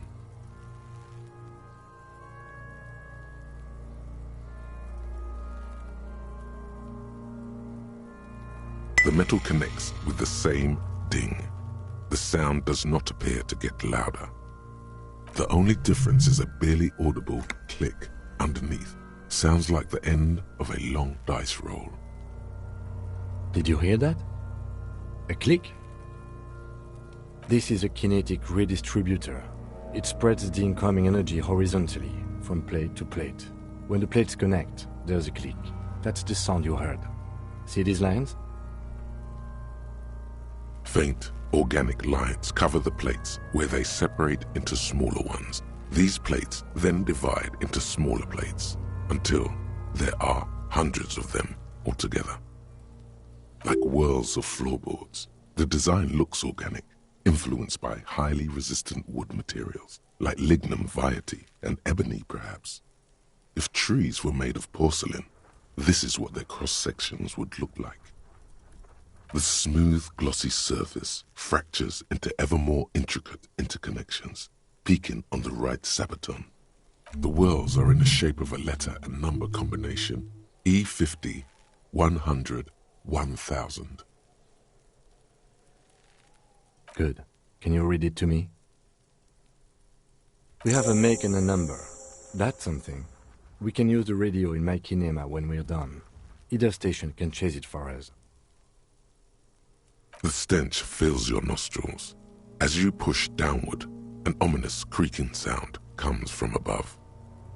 Stop!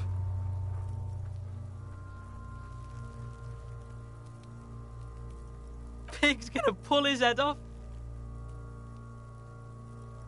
Brutal!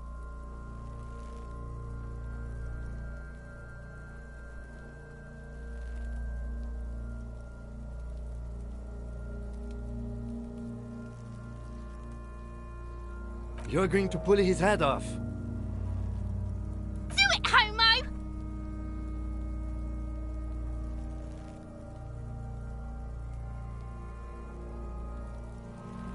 Pull his head off. There's no point performing an autopsy if you do. We'll have compromised the coroner's case. Indeed, from this angle, it does look like the neck isn't going to take much more. Being dead for a week has all but liquefied his muscles. What are you trying to achieve anyway? Why are you hanging on to that boot?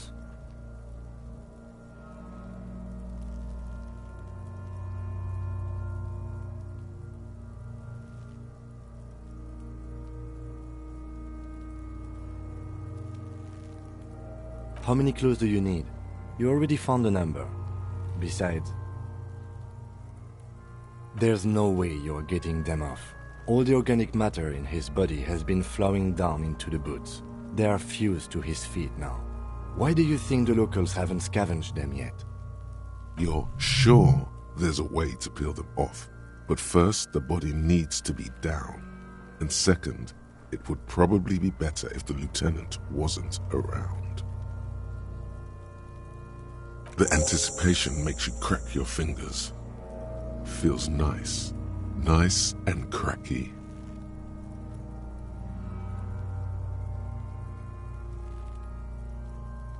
Processing will take care of them.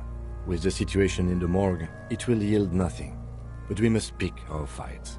Should we continue? The cadaver slowly twists on the cargo belt, his torso covered in tattoos, and extremities blotched pink and blue. The hangman's knot is pulled tight by the weight of the corpse below. Yellow, hard-edged polyester cuts into his neck. Above, a sliding buckle ties the belt to the branch.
This is a steel-reinforced cargo lashing belt, big brother of the regular cargo belt. It's used for tying cargo under six-rotor airships.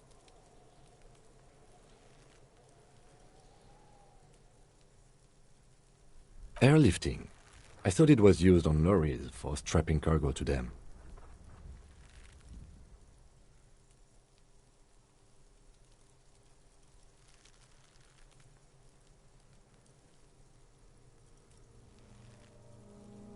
The local harbor uses 6 rotors to shuffle containers around.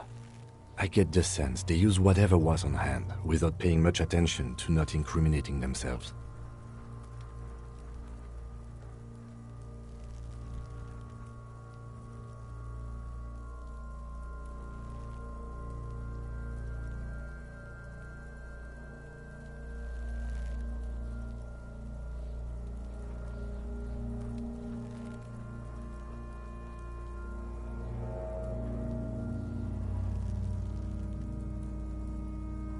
A noose is one of those things that's easier to use one way around.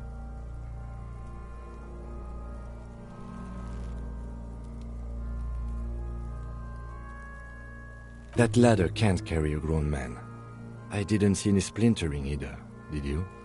I think they lassoed the branch, then pulled on the belt to close the buckle.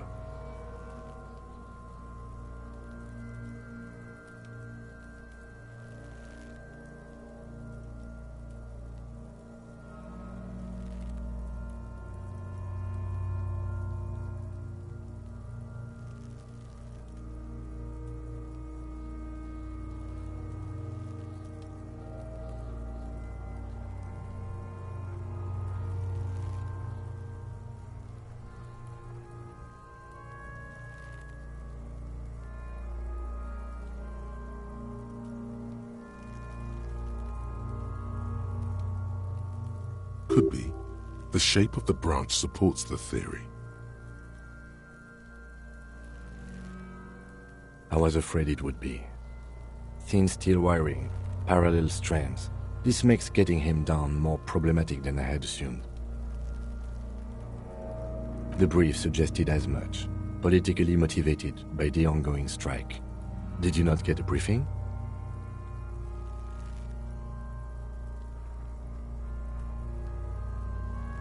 Then you should ask me the first moment we get.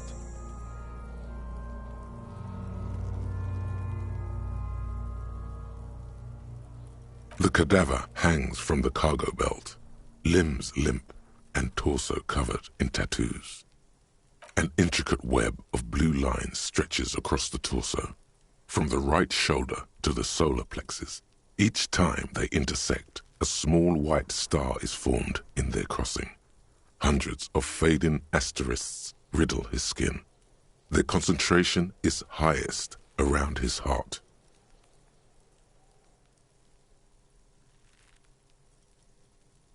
A map of the stars.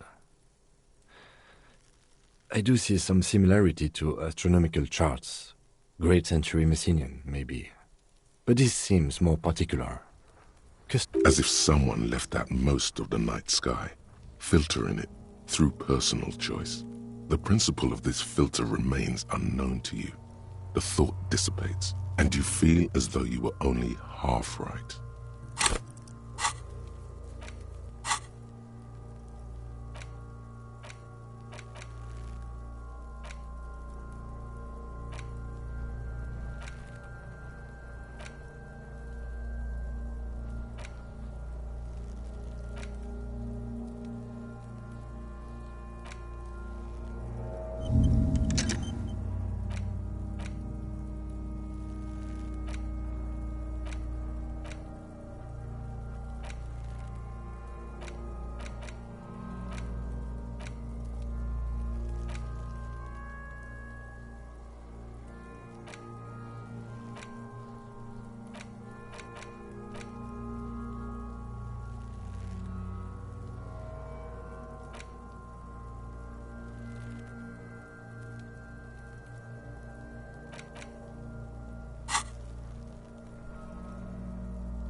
So am I.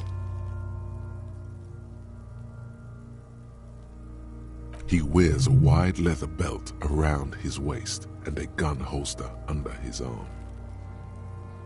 He takes a thin piece of milled aluminium from his coat pocket and pulls it open. Sounds like a sword being unsheathed. A small lens appears, some sort of camera. A Trigat Sunshine, Mini. Trigat is the world's leading manufacturer of intercommunication devices, primarily projectors. The camera before you looks familiar somehow. Shit, Kuno! What the fuck is that? An instant color camera. I have only 2 ampoules, so nobody move. I don't want to waste one.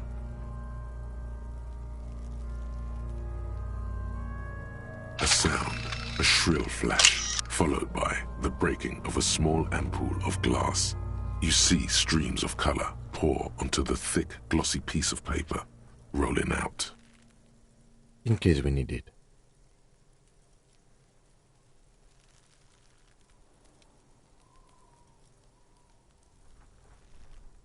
Yes, it is pretty cool, isn't it?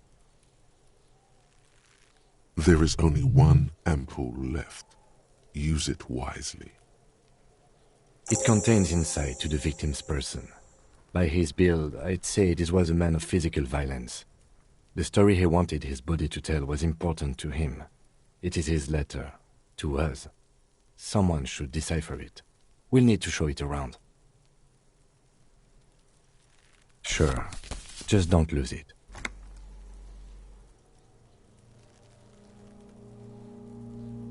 The glassy-eyed corpse looks by, his mouth mute and his skin as colorful as the chemical rainbow on the photo paper, teeming with opportunistic organisms.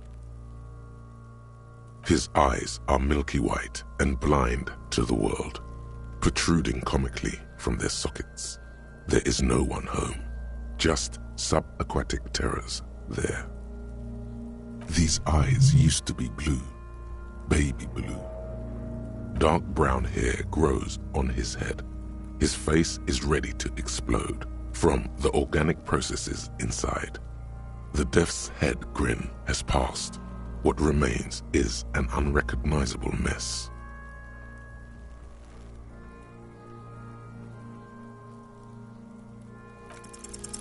I'm gone.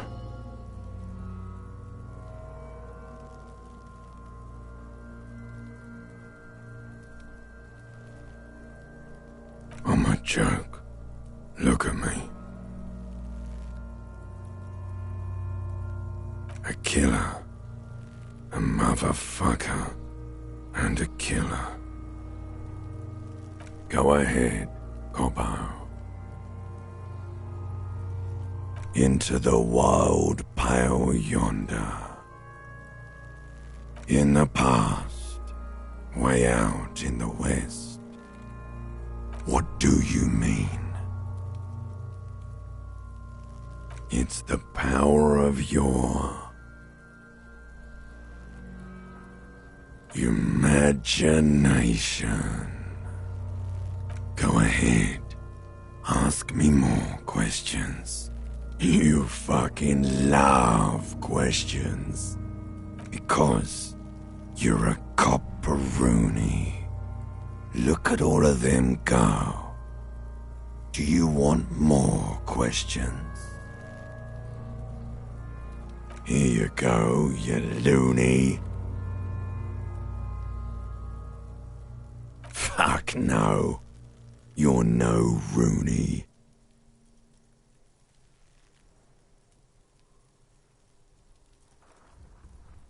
No, you're not a Harry either. You're a motherfucker. That's who you are. Rooney the motherfucker. Because you have. Do I remind you of someone? A child born with Muller's disease, harlequinism, grown up miraculously.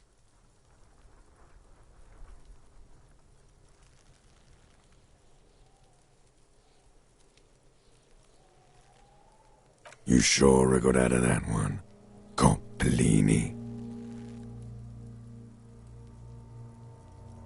Come back later, Coppo. Amuse yourself with my frank manners and my memento mori features. If possible, also, see me in your dreams.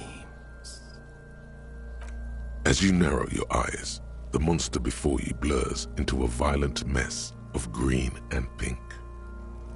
This is a trick. You've done it before. Pink is where the blood settled in the first hours post-mortem. You can use it to see if the corpse has been tampered with. Does his position at the time of death match the discoloration? Only the lower extremities are pink with a dash of blue. His fatted hands, thighs, and his neck, just above the noose. The rest of the corpse appears dark green in the cold spring air.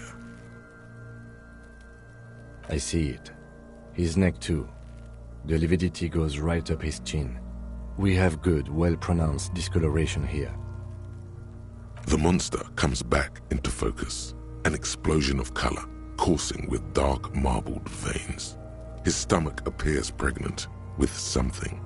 Black liquid streams down his thigh and onto his boot. So, what do you think?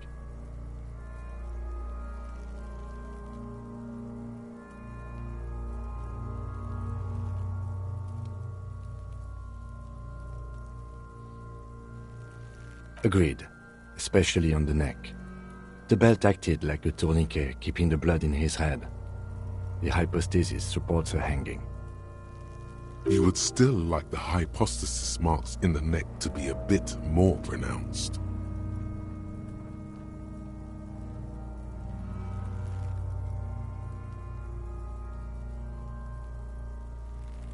Maybe it looks faint to you? It could be more pronounced, actually. Dûment noté.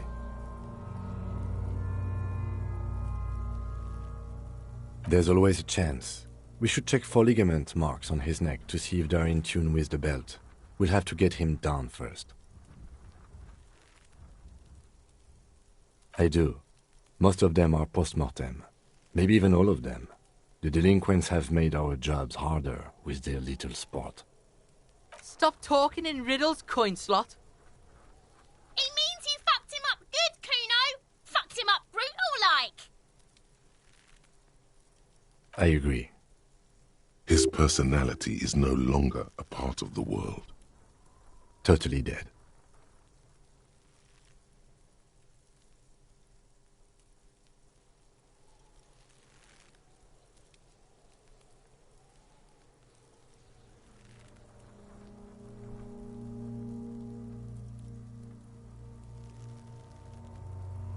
That sounds about right, yes.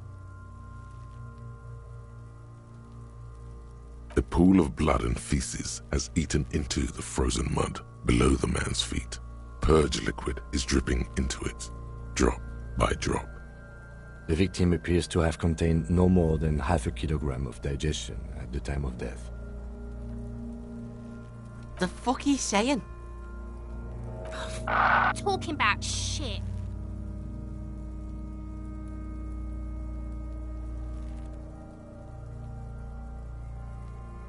Maybe. But there is no breath to catch. Only the cadaver filling the air and your nostrils. He slowly rotates before you, decomposing.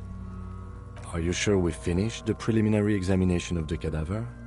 We might miss some of these things once he's done. The cadaver slowly twists on the cargo belt, his torso covered in tattoos, and extremities blotched pink and blue. Of course. You have questions, don't you? The power of your... Fuck no. You're no Rooney. No, you don't. Between you and me, your name is probably Harry. That's right. Stupid, boring Harry. Harry, the motherfucker. Come back later, Corpo. Amuse yourself with my frank manners and my memento mori features. If possible, also, see me in your dreams. The steel-reinforced belt presents a unique challenge. I brought chain cutters, but I don't see a good angle of approach to the belt.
He doesn't actually think the challenge is unique. He thinks it's frustrating, annoying, and harder than he thought. The cadaver is a good 1.2 meters up. Neither one of us can reach the belt without assistance. And even if we do, there's the question of cutting the airship strength material.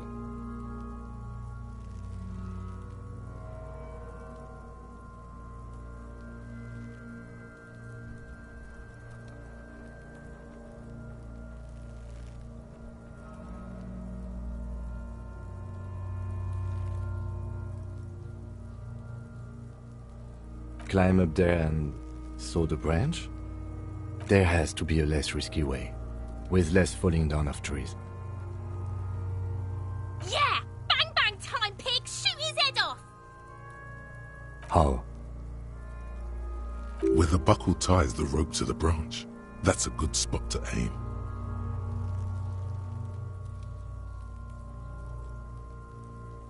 Where? Ah, yes, I see. If the shot hits that, there might be a chance to release the belt. Yeah, now we're talking. Entertain the Kuno with some shit. They'll miss! The pigs will miss, Kuno!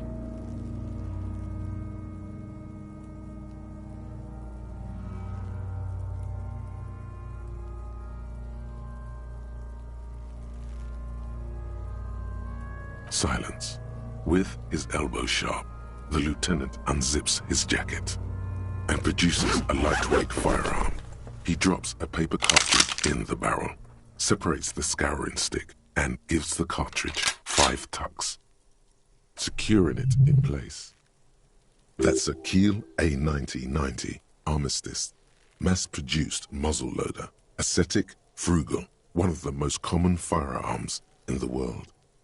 He then steps back and assumes the fellow's Stess position, taking aim. The corner of his eye twitches. His finger is on the trigger. He's gonna fucking miss! The kid's voice is drowned in a shrill blast that echoes off the walls of the surrounding tenements.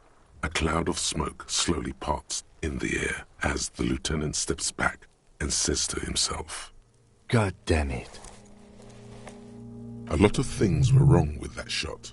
The fellow Stess was the wrong choice. His shoulders were raised, but above all, he cannot trust his eyesight. Fucking idiot! Mookabat asshole! Kuno could have hit it easy, but then Kuno's not fucking handicapped, is he?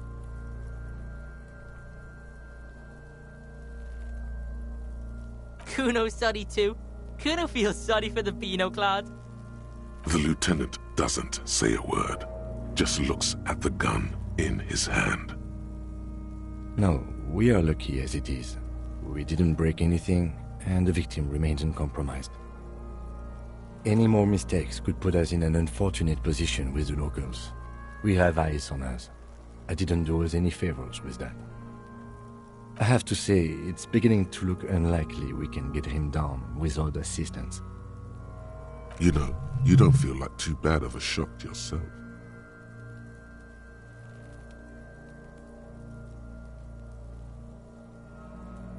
It's bad as it is, us shooting firearms like punks. Go ahead, I'm not stopping you. Just don't lose it. They only have one gun! This is the sorriest pair of pigs Kuno's ever seen. Yeah, take it, you fucking banana boyka! Take it and shoot yourself in the mouth! The cold piece of bakelite and gunmetal is surprisingly light. Your fingers fit right through the guard, instinctively resting on the trigger. You've held this, an A9 Armistice, before. At some point, it probably used to be your choice of firearm. It still feels comfortable, like you never laid it down.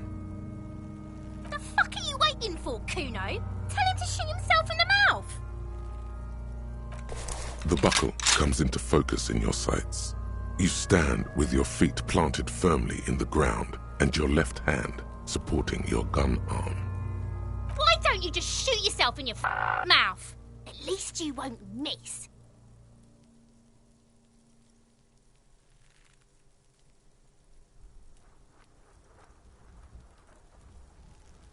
Your field of view narrows. The branch slowly moves, becoming entirely two-dimensional. The metal buckle glimmers, catching the morning light. At the slow movement of the branch in the wind, and your shoulders directing the gun sink up, dancing hypnotically. Look, he's crying. You gonna cry now, fucking faggoty?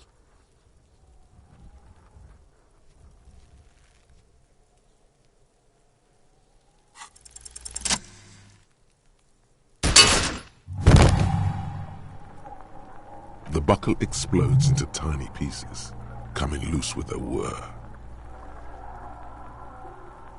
With your hand numb from the recoil, you look at the body slump down. For a moment, the man appears to kneel in front of you, looking straight at you, helpless, trapped within itself. Communism. It takes a millisecond for the association to flash within your cortex. You have no idea where it's coming from, only that it's right. Then the rigor in his muscles gives up, and he smashes sideways into the spring mud, letting out a horrid stench.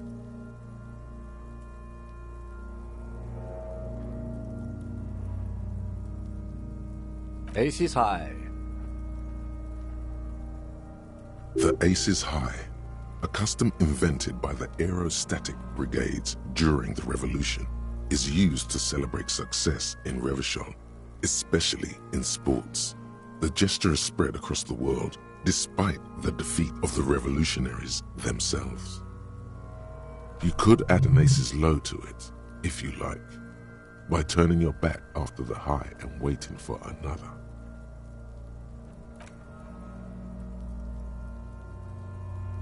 The high arrives with a sharp slap. As you turn around, there is a moment of doubt. Feels like that low ain't gonna connect. Chill, it's gonna connect. But then it does, and with furious precision. The lieutenant is not one to leave an Ace's Low hanging. I knew these guys were f***ed.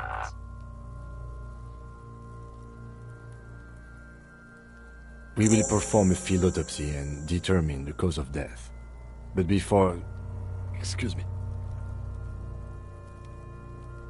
Slumped on the ground like that has not improved the way the corpse smells. The fall seems to have released something deep inside it. It looks like I feel like taking a break from the stench. I'm sorry to interrupt the jubilations here. Just a little breather before we do the autopsy.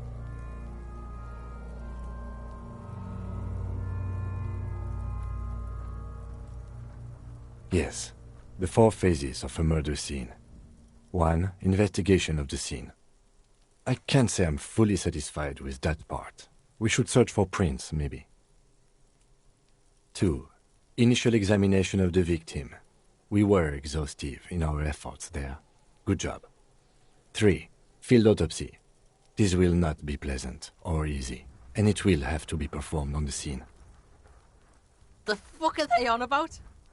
Cops are gonna cut his shit up next. 4 and final, transport of the coroner's case to the district morgue. I'll do that. God, this stinks.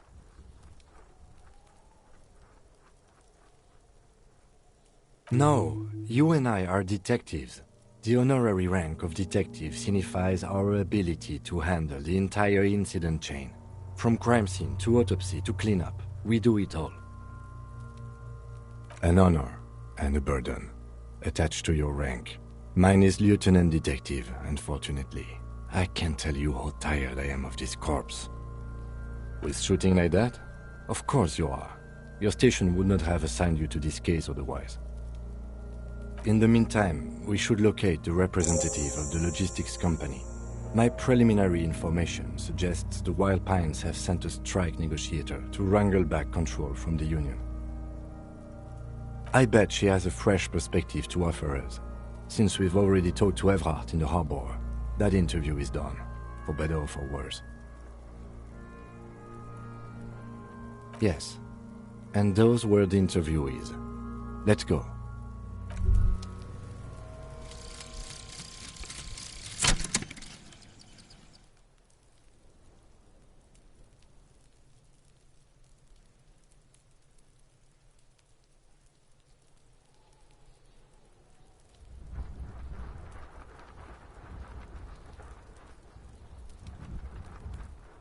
Hey, what's that noise down there?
Have you no shame?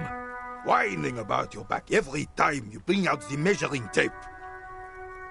René, you're a man with a fork in a world of soup. Please, let's just try to enjoy the game, alright? I'm trying to, but you keep breaking my concentration. You're old. I can see that. We're both old. Now stop grabbing your ass like it's a girl. These manly men are playing balls. This is a ball game. Grab a ball and play it. Don't ask questions. Shoot first. Ask questions never. That's the spirit. Don't even waste your breath asking about the game. They wouldn't know anyway. They're way past their prime.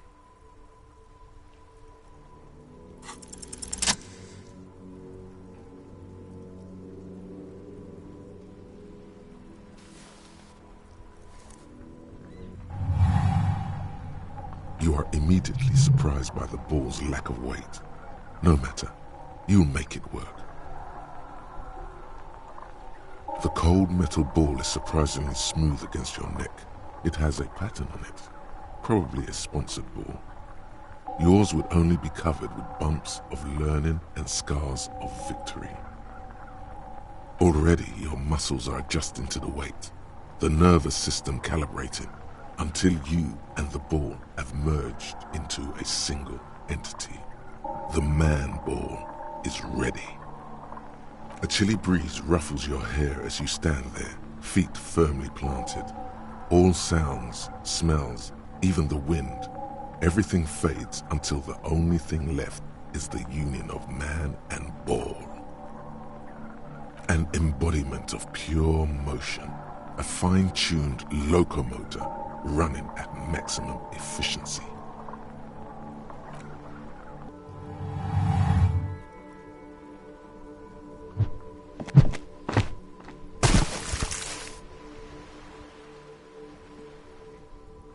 Merde! Bordel de merde!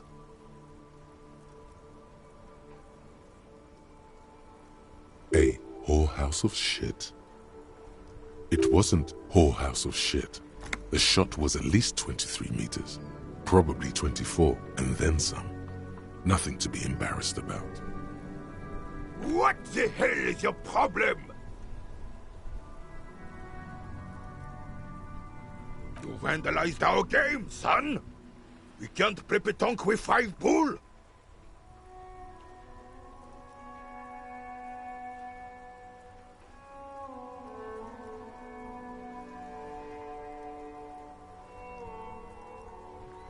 No, we are not good, goddammit! We want our bull back! Take it easy, René. This is just a misunderstanding, isn't it, officer? No harm done. Of course there's harm done, you orange slug! You owe us a goddamn bull! Good! Mistakes are forgiven, when men at least try to right their wrongs. I believe you will try. Now why did you approach us? Yes, why did you come here? It's unlikely they know anything about the murder. You never know. He might know something. This is a good vantage point. Yes, the Debardeurs Union pays me to stand vigil during the nights. Not out of any political allegiance, mind you. I'm an old man. Don't sleep more than a few hours every night anyway, and money is tight.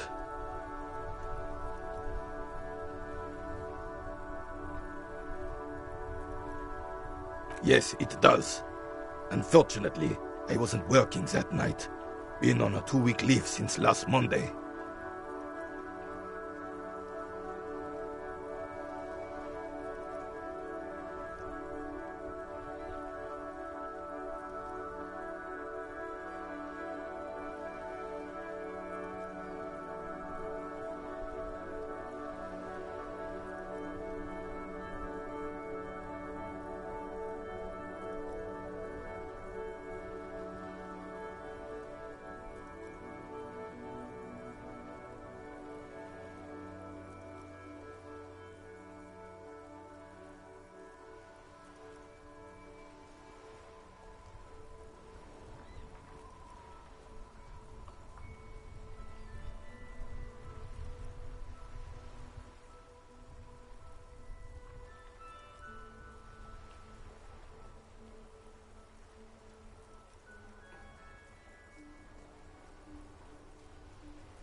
It's a private matter. Nothing to do with your investigation. You see, officer, René is the kind of man would rather die than admit he needs medical assistance or, God forbid, seek it. A real man's man is just gonna ride it out. I'm fine, goddammit. Mind your own business. It's nothing. Just got to cut back on coffee. No one. The boss has been unmanned since last Monday. There's no other guard. It's just me.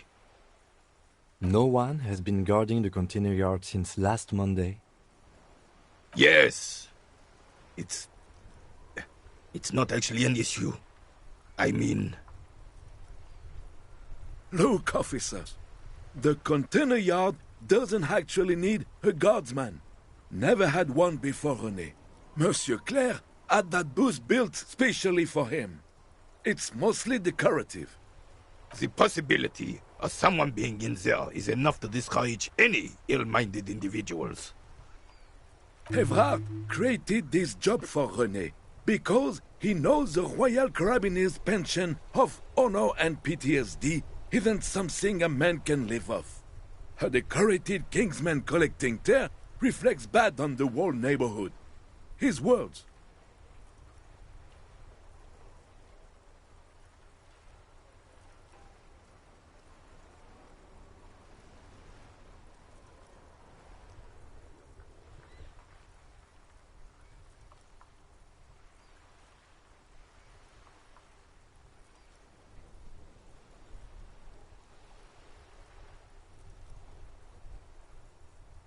It's not charity.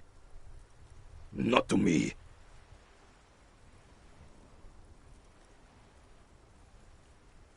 Up there, I give it all I got.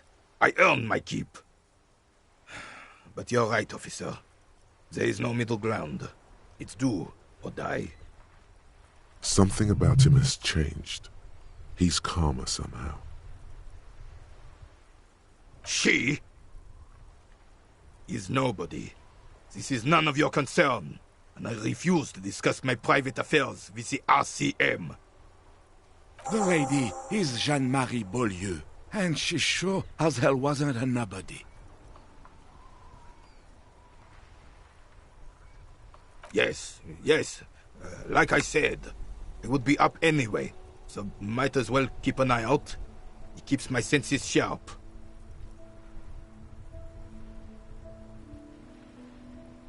Ah, yes! King Philip III, on his steed. A reminder of what Revachol once was. Oh, absolutely. At the mercy of a cocaine-snorting tyrant who emptied the treasury so he could sleep on a bed of gold. A superpower, feared and respected. A testament to what this country can be under the leadership of a true king. Someone who knows how to rule. Oh, old Philip was a big fan of the purple nose candy the nobility loved so much. A cocaine connoisseur of sorts. His egocentricity is borderline legendary. You can't even take responsibility for yourself. How could you fathom the responsibility weighing on the shoulders of a ruler?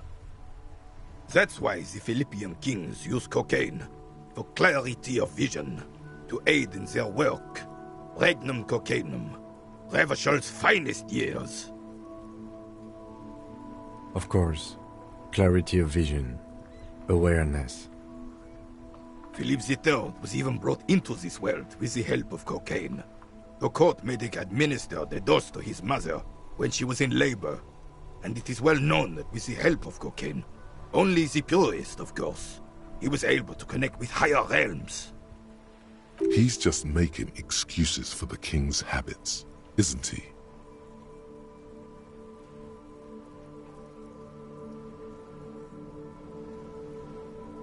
Please, officer, don't encourage him. Do spare us the cocaine fairy tales. The RCM isn't interested in them. Yes, indeed. We're not here to investigate the drug trade of centuries past. Decisively, without fear of offending the sensibilities of the frail and weak-minded among his subjects. This is something the insurgents never understood.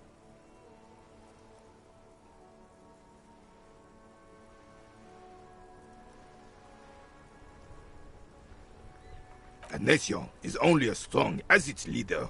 That's why it was such madness to try to... Don't get started on that again. What happened, happened.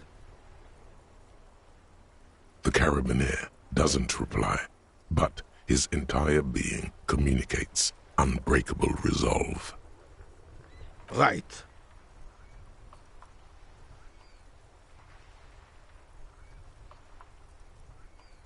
Yes. The terrain here provides an interesting variety to a familiar game.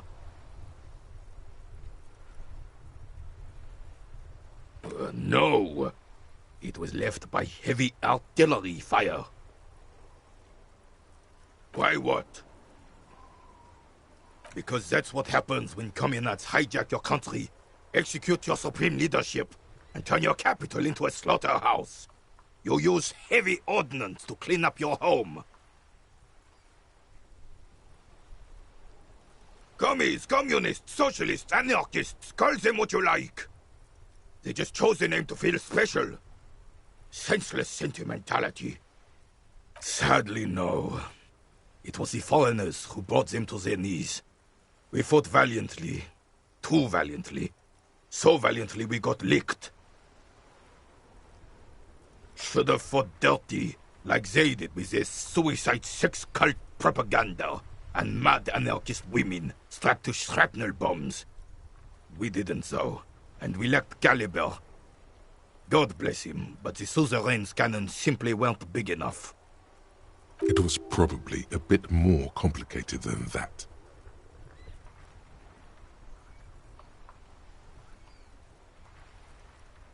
Because this place is a damn beachhead. Had to soften the commies up first. Yes, the military coordinated amphibious landing to take back Revachol. Martinez was used as one of the 3 footholds in Revachol during Operation Deathblow in 08. The other 2 are off in Stella Maris and the Delta.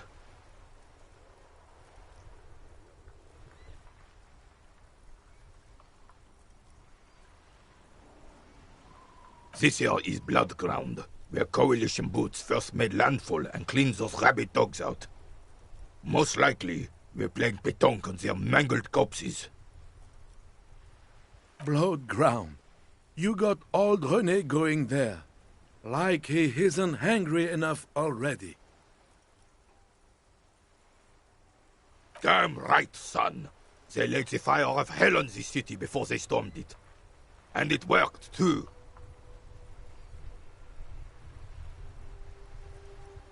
The rest of the city got cleaned up, but Martinez they keep as a monument.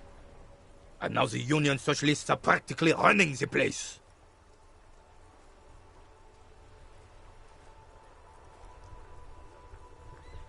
Well, it's your own damn fault. You, we, the Coalition, Revachol, whoever you want to blame, never finished the job. Officially, the party never surrendered. Of course they still hold influence. You don't even begin to truly understand the players at the table, let alone the specific circumstances surrounding the... Thinking men have opinions on these things. Present one.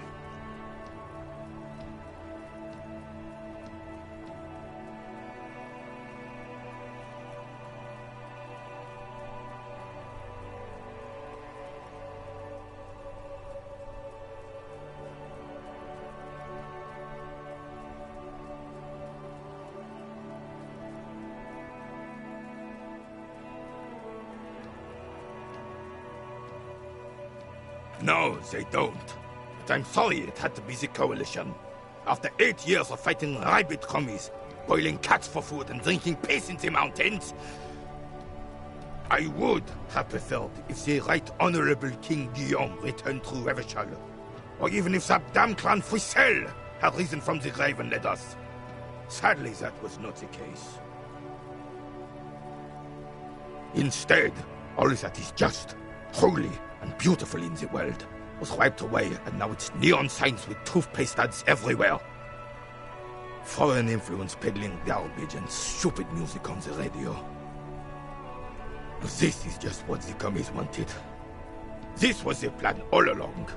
This is what they wanted to replace the role of the suzerain with. Damn Frissel. He was a king we couldn't protect. The Carabineers failed him, and the crown. He died in the hands of the Hyperlay, in a very public execution. He slouches as he says that. It makes him smaller, admitting they left the king to the mob. A true king in both blood and mind led Revachol before Frissel. He would have been better, but the damn commies drove him into exile. Some manner of self-deceit is present in his thinking. Sounds like this Guillaume abandoned him, and he doesn't want to admit it. The suzerain is the king! Has everyone forgotten already? They've forgotten already. It's no use talking to you. You were still in Daddy's balls when it happened. When we took our last stand against the Fifth and rode the cavalry straight into gunfire.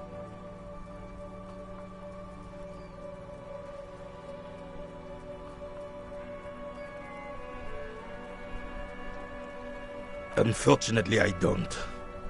Unlike most of the locals, I have no qualms about assisting law enforcement, but this affair has passed me by completely.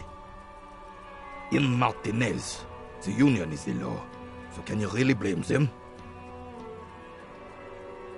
Cop is a pejorative term. I don't have a problem with policemen.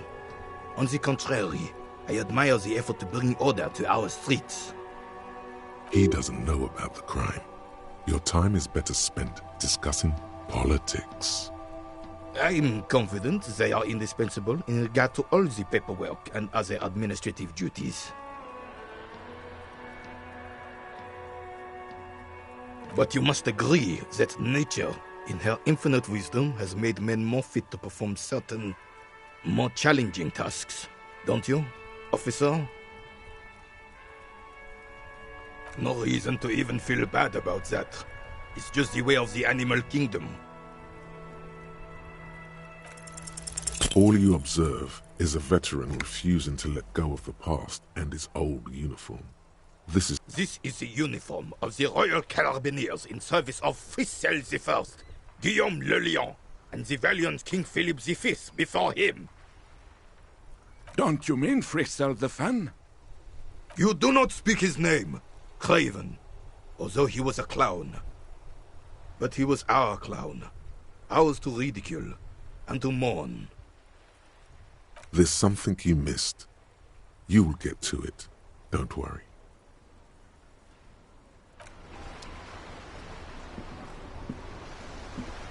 I have really outdone myself. This is divine. Yes, that's what you need, Gaston.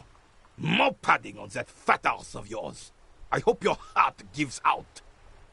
René, it's a little pleasures. Life doesn't need to be a struggle.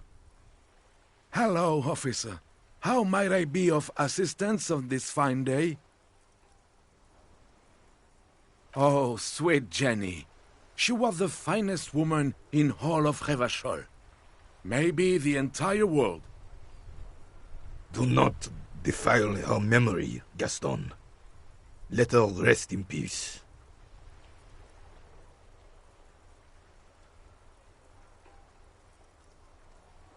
We knew her, all right. Lived on the same street our entire lives, just 2 houses apart. The 3 of us have been best friends since we were 4. She was René's first girl back when the prick was 16. They were courting till he decided he'd rather die for some great ideal than just be happy. And then you stole her from me.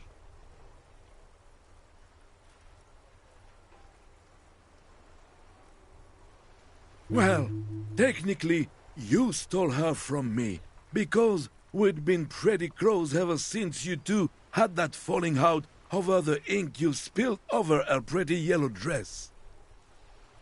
We were just boys then. This was different. You... No point starting this all over again. For the 1000th and the first time. Especially when we have company. Officer. She died of pneumonia 2 winters ago. It was a quiet passage, peaceful. René and I were both by her bedside when she... died. No use sugarcoating it. Won't bring her back, will it now? Departed. Until the very end she couldn't decide between us. The most indecisive woman I've ever met. She could never make up her mind about anything. What to have for breakfast, favorite color, or which one of us to marry. She was always leaving one of us for the other, but never long enough to actually get married.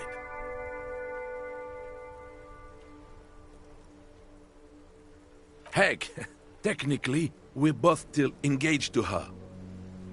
You always confused her. Couldn't let us be happy. Seduced her with your fancy words and pastries.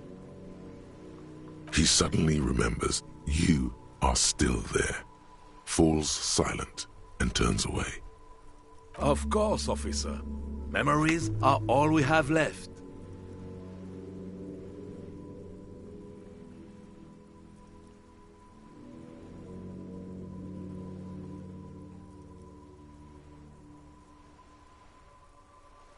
Let me think.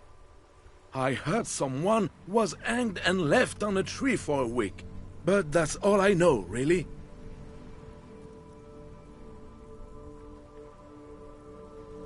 No, officers, I'm sorry. And I really would like to assist. You are both good guys. I can see that. Then help them, you wimp. You have plenty of shoulder with the ghost caviar in the Union. Someone must know something. He means caviar socialists. I wish I could, but I just don't know anything. I always keep my nose clean and don't gossip. Everyone knows and respects that. Odd. He doesn't seem to be lying, but there's something off here. I'm not even anyone. Of course he's holding back. His mouth is so full of Union prick he can't even speak properly. Can I at least finish my fucking sentence before you piss on it? Is that okay, René? I'm not anyone important in the Union. I just know Evrard. Everyone in Martinez knows the Clare brothers. I taught these boys human studies and history in the gymnasium. What do you know about history? You never witnessed history, only heard about it years later, when it had already moved on. You don't know history. The old soldier mumbles something under his breath.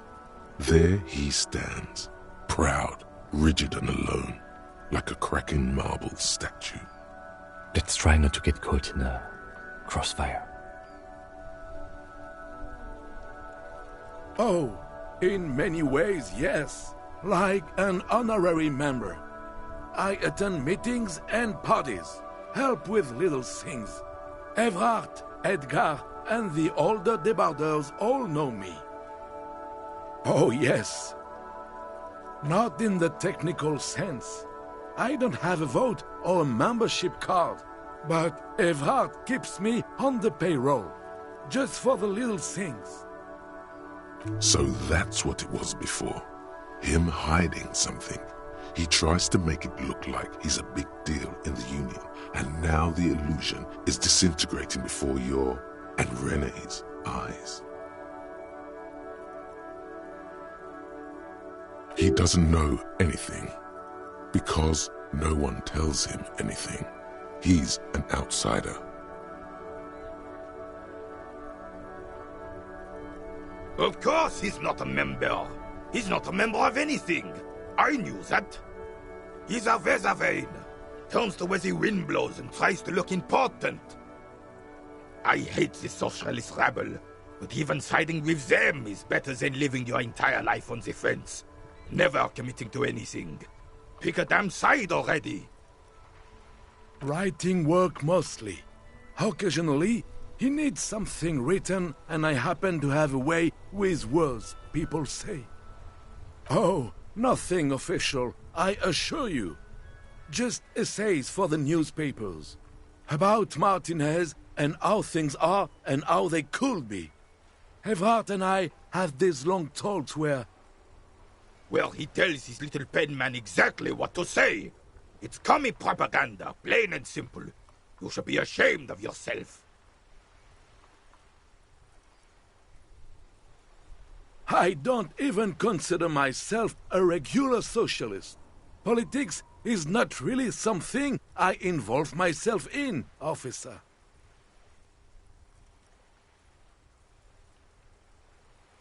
Officer, I have a vivid imagination.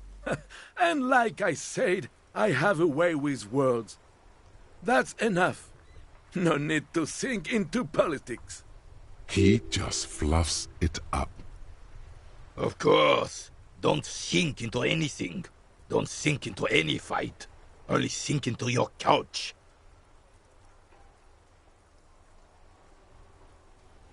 I believe everyone has the right to think and do whatever they want.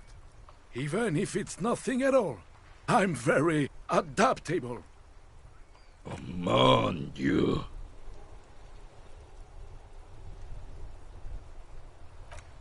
No, thank you.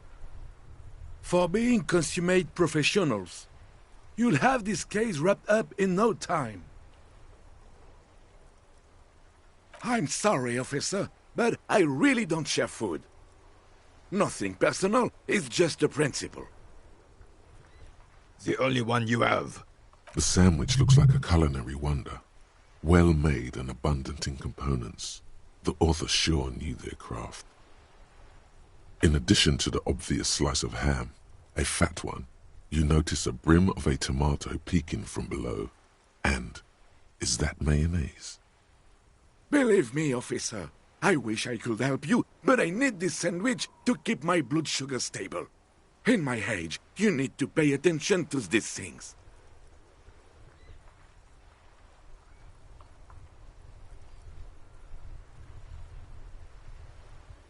Fuck off! It's mine! A glimmer of respect flashes in Rene's eyes. Sorry, officer. I'm sorry. I didn't mean it in a bad way. But the sandwich is mine. I'm not gonna share it. And it's gone. When the dissidents come to rape our country, he hides. But try to get a bite of his dear sandwich and he gets claws? You're a special kind of vermin, Gaston.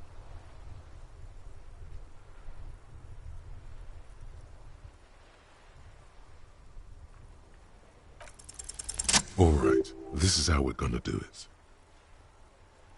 Like what, officer? This is as good as they come in Revachol, I assure you. An array of delicious recipes flashes through your mind. Salads, salmon, sandwiches. Bingo. This calls for an engineering angle. Structural rigidity, exposed rafters, lattice works, that type of approach.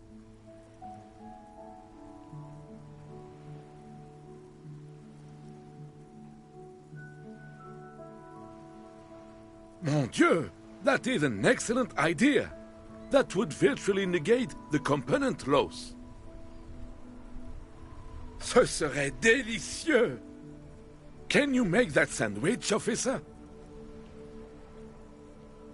I hope you are not just tricking an old man out of the little he has left.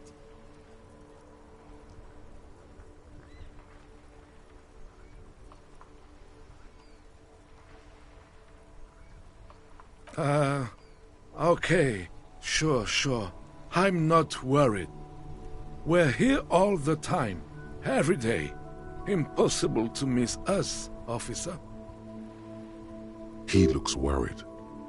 Is there anything I can do for you right now? Maybe. Sweet Jenny. Ask away, officer. I knew her all my life. Of course, officer. Sure, officer. They are the good guys around here.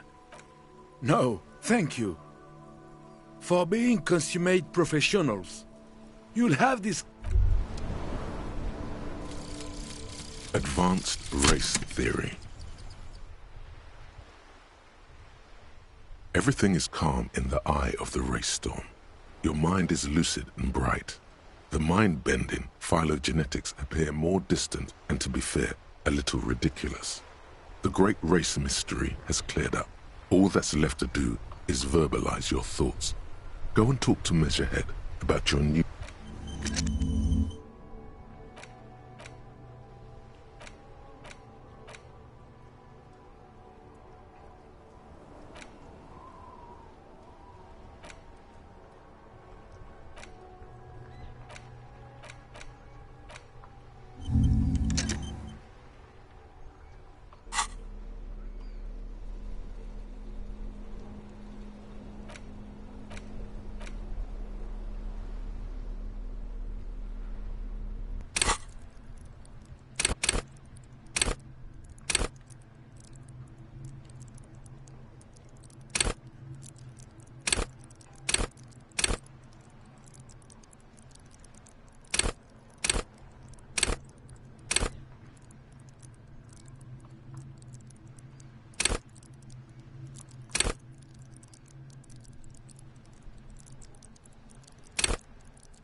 Hello, hello.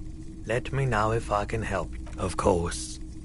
It's in working order still. Someone else came here earlier today asking the same question. I promptly sold her the gun you pawned a couple days back.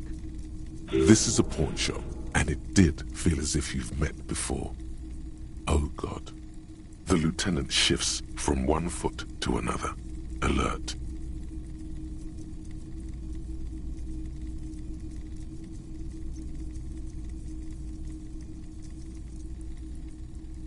You were adamant about getting rid of it, officer. Said you were undeserving of a service weapon of the Revachol Citizens Militia. And I don't like keeping guns around the shop for long. Off-the-charts photon emissions. The unhealthy kind. She didn't seem like a policeman. Although she kept referring to herself as a pig. Which was odd. I found her interest in the gun a bit obsessive, but I was just happy to get rid of it, and of her.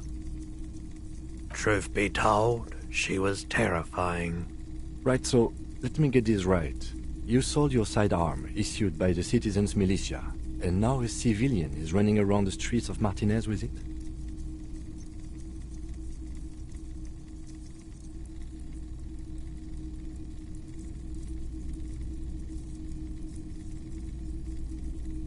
In that case, she'll be happy to get a visit from us, if we can find her.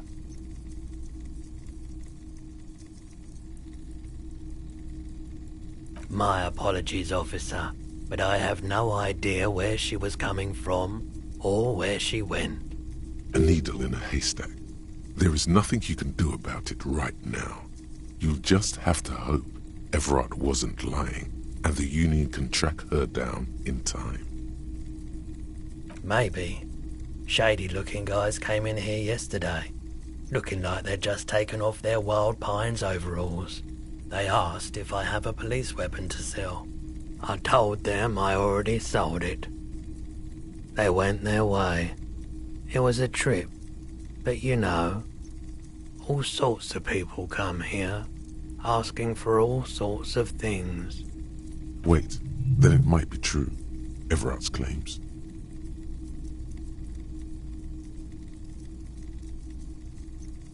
Maybe Claire really is tracking down your gun. People as oleaginous as Everard seem like they're lying, even when they're really being truthful. Of course. Sure thing. Sure, man. A typical Martinez streetlight sits among assorted floor and all the old boomboxes are. You see rows of toy soldiers.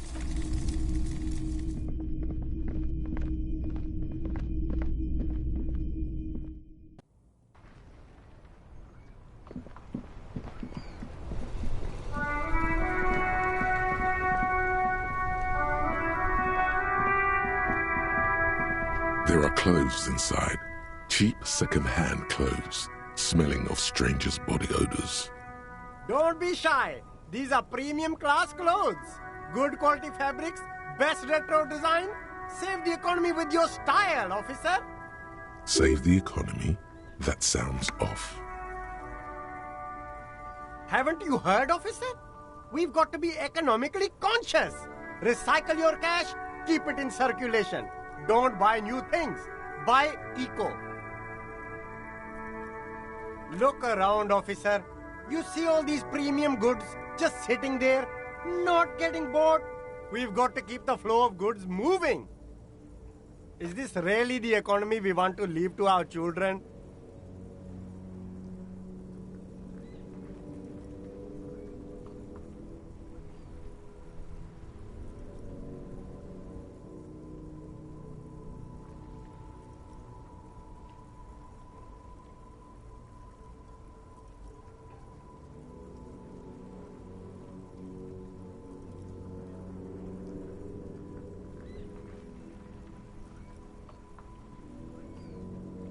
That's the spirit. We've all got to do our part. Your part is to open the box and buy some clothes. You find your hands deep in tattered and faded garments made from weird polyester blends that make your body itch and sweat in all the wrong places. The box smells like cat piss or like an old person with no money. Economical, but also trendy. Look first hand, buy second hand.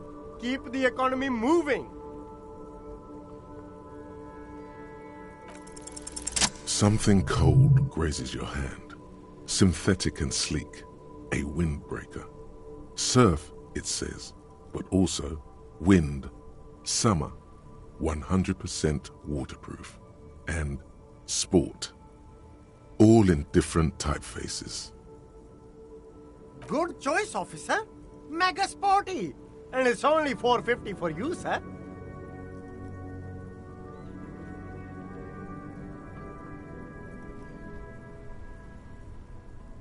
Gotta prepare for springtime, right?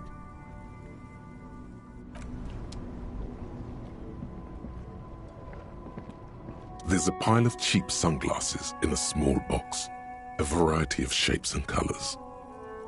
You like sunglasses, officer? I've got the latest styles right here. Abort.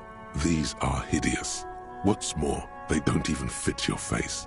You can feel them pinching your nose and chafing against your brow. Damn, officer! You look like a mega secret spy. Very secret. They're practically made for you. I'll let you have them for It's going to be very difficult for anyone to take you seriously with these things on your face. No, you are definitely not buying those.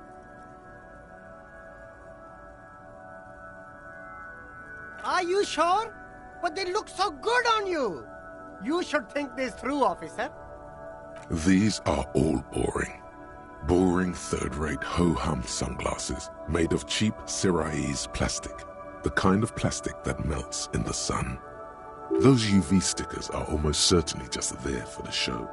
If anything, these lenses probably direct more UV light into your pupils. These are all first-rate sunglasses. Premium design, superb material, very cool, UV resistant. These will definitely keep your eyes safe and cool while doing your dangerous police work.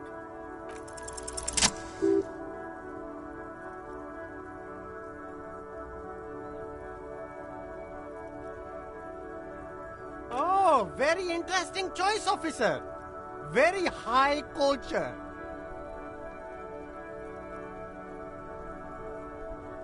This is how a sea monster sees the world. You've become a sea monster, Harry. Giant, hidden, and strangely tender at heart. All is blue. All right, but these actually make your vision worse. It's like literally being underwater.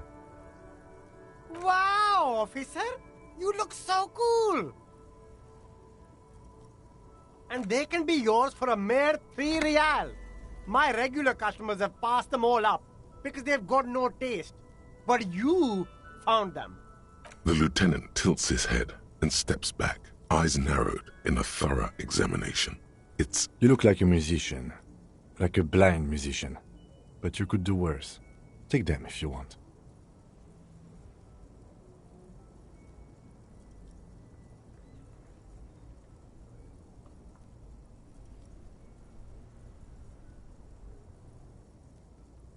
These are all boring. Those UV stickers are almost certain. These are all first-rate sunglasses. Premium design, superb material, very cool, UV resistant. These... You see a Samaran street vendor surrounded by a motley assemblage of goods. When the name Sileng is embroidered over his breast pocket. Happy shopping, officer! Everything's cool here. Everything's cool. The goods are cool. You're very cool. Bang! You feel a twitch in your index fingers. There's a finger shootout brewing.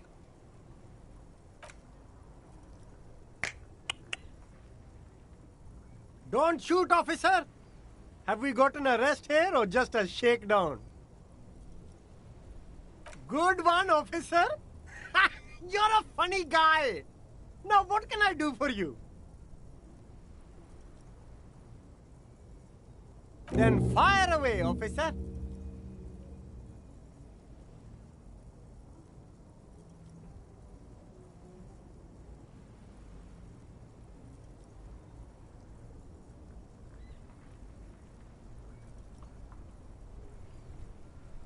Only the coolest goods in Revachol. I've got sneakers, speakers, extremely comfy pants too. Try them on right here. No shame, only freedom. I'm an entrepreneur, officer. I've got sources, buyers, suppliers, distributors, manufacturers, wholesalers, all extremely cool and above board. Good joke, officer. Here we don't have permits, just economic freedom. Take a look around. You glance around the decrepit buildings, the miserable weather, the sidewalks strewn with sunflower seeds and a dust-choked air. It's beautiful. Beautiful freedom. It is, yes. Anyone can set up their shop whenever they feel like it. That's right. No permits, no bureaucracy. That's why this city and its law officials are so cool.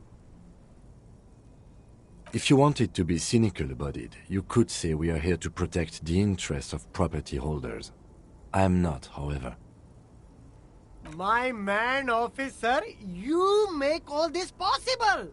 Without you, this climate would be extremely bad for business. You're part of the gossamer state.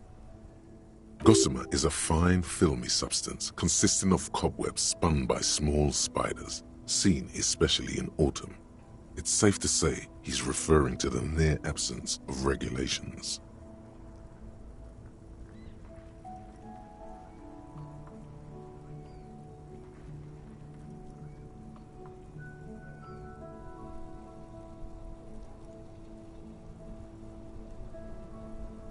Yeah, that's the main thing about you. Freedom is great. It's what lets independent entrepreneurs like me sell quality goods at competitive prices. No need for discounts at ceilings, officer. Everything's already on sale. Anything you want, 50% off. But did he first mark them up 100%, just so that he could put them on sale?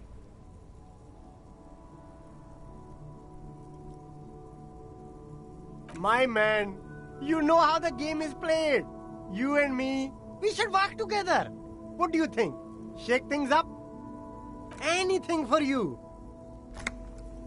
Me? It's a boring story, officer. Who cares about the past? I'm all business now. All Revachol.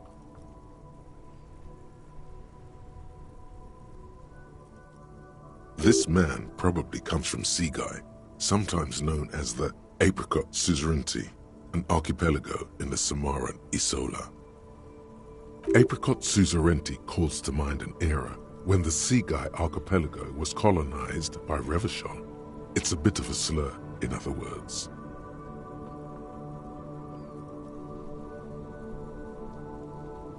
Very cool. I admire your awareness of our intertwined histories. It's super nice of you to apologize for colonialism, but the Apricot Suzerainty is a shithole. That's why I left.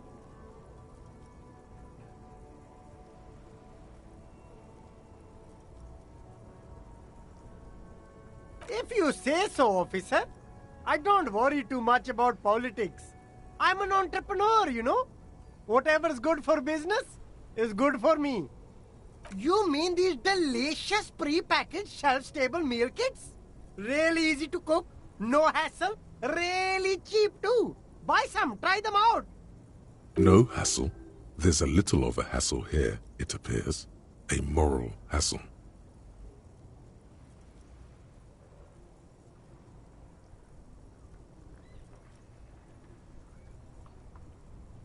No problem here, officer. I get all this from one of my suppliers, an extremely reputable guy. Wait. Humanex. Humanitarian aid.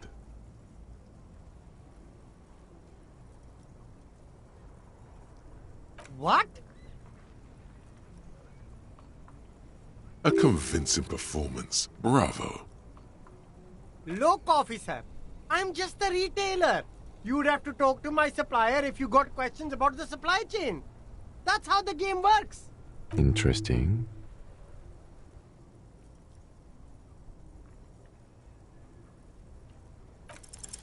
No need to dress this one up. Just tell him what you want. Oh, okay. But why, officer?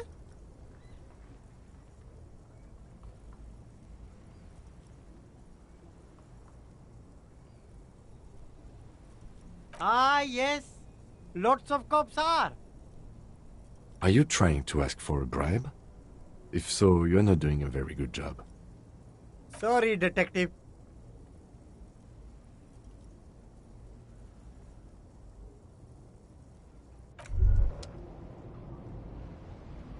Wow, you work hard. Oh, yes, you hustle. You're a provider. It's tough out there, but you keep it real and provide. Look at yourself. You're a human pedometer. You must have walked 200,000 steps down cracked asphalt, mosaic, sand, and linoleum after you re-emerged. That is the sign of a hustler who never gives up. The world is harsh and people are evil. You didn't make it that way, and you won't let it break you. You ride. That's just what it's like, life and death. But you got gills on your side, baby. Got those black papers with the faces of the innocents on them. You bring in the Franco-Negros and the Solas. It ain't easy, but you do it, day in and day out. You didn't make the rules, but you won't lose. You're a cop, and a sprinter, and a money printer. Wasn't easy getting that giant novelty check from Everard. Took some ingenuity to get into the harbor, but you got in, and you took that bribe as hard as any cop's taken it. Yeah, you're in the sales business. Shake 'em for shit and then pawn it off. Law officer style. Sure. And has it been easy? Is life easy? Have you not gone into cardiac arrest? Are you not about to have an anxiety attack or shoot yourself in the mouth? But you still hustle 24/7, ride or die. Now, ask yourself, are you rich? That's right. You work harder than anyone. You almost rode yourself to the grave and you're still practically a hobo. Why is that?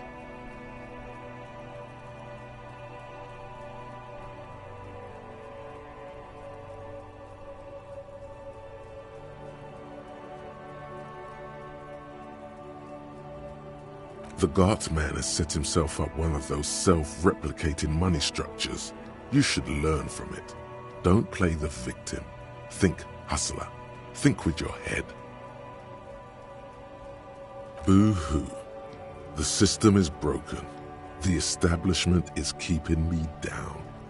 That's not the fuck yeah attitude you're used to. What is this? Why are you so poor? That's right. 100%. Fucking G-Man's got his jam-covered sticky fingers in your pocket, stealing from you every time you buy, sell, walk, talk, fart, so much as sneeze. Aren't taxes almost non-existent in the Gotham estate that is Revachol? You and I both, but they got those indirect modes of taxation. Sales tax, excise duty, extraction tax. This tax that doesn't even have a name. Plus, there's the stuff people in other countries pay for that makes them ask for more money from you here. The Gotham Estate's a myth. In total, the coalition government is taking 98% of all your money.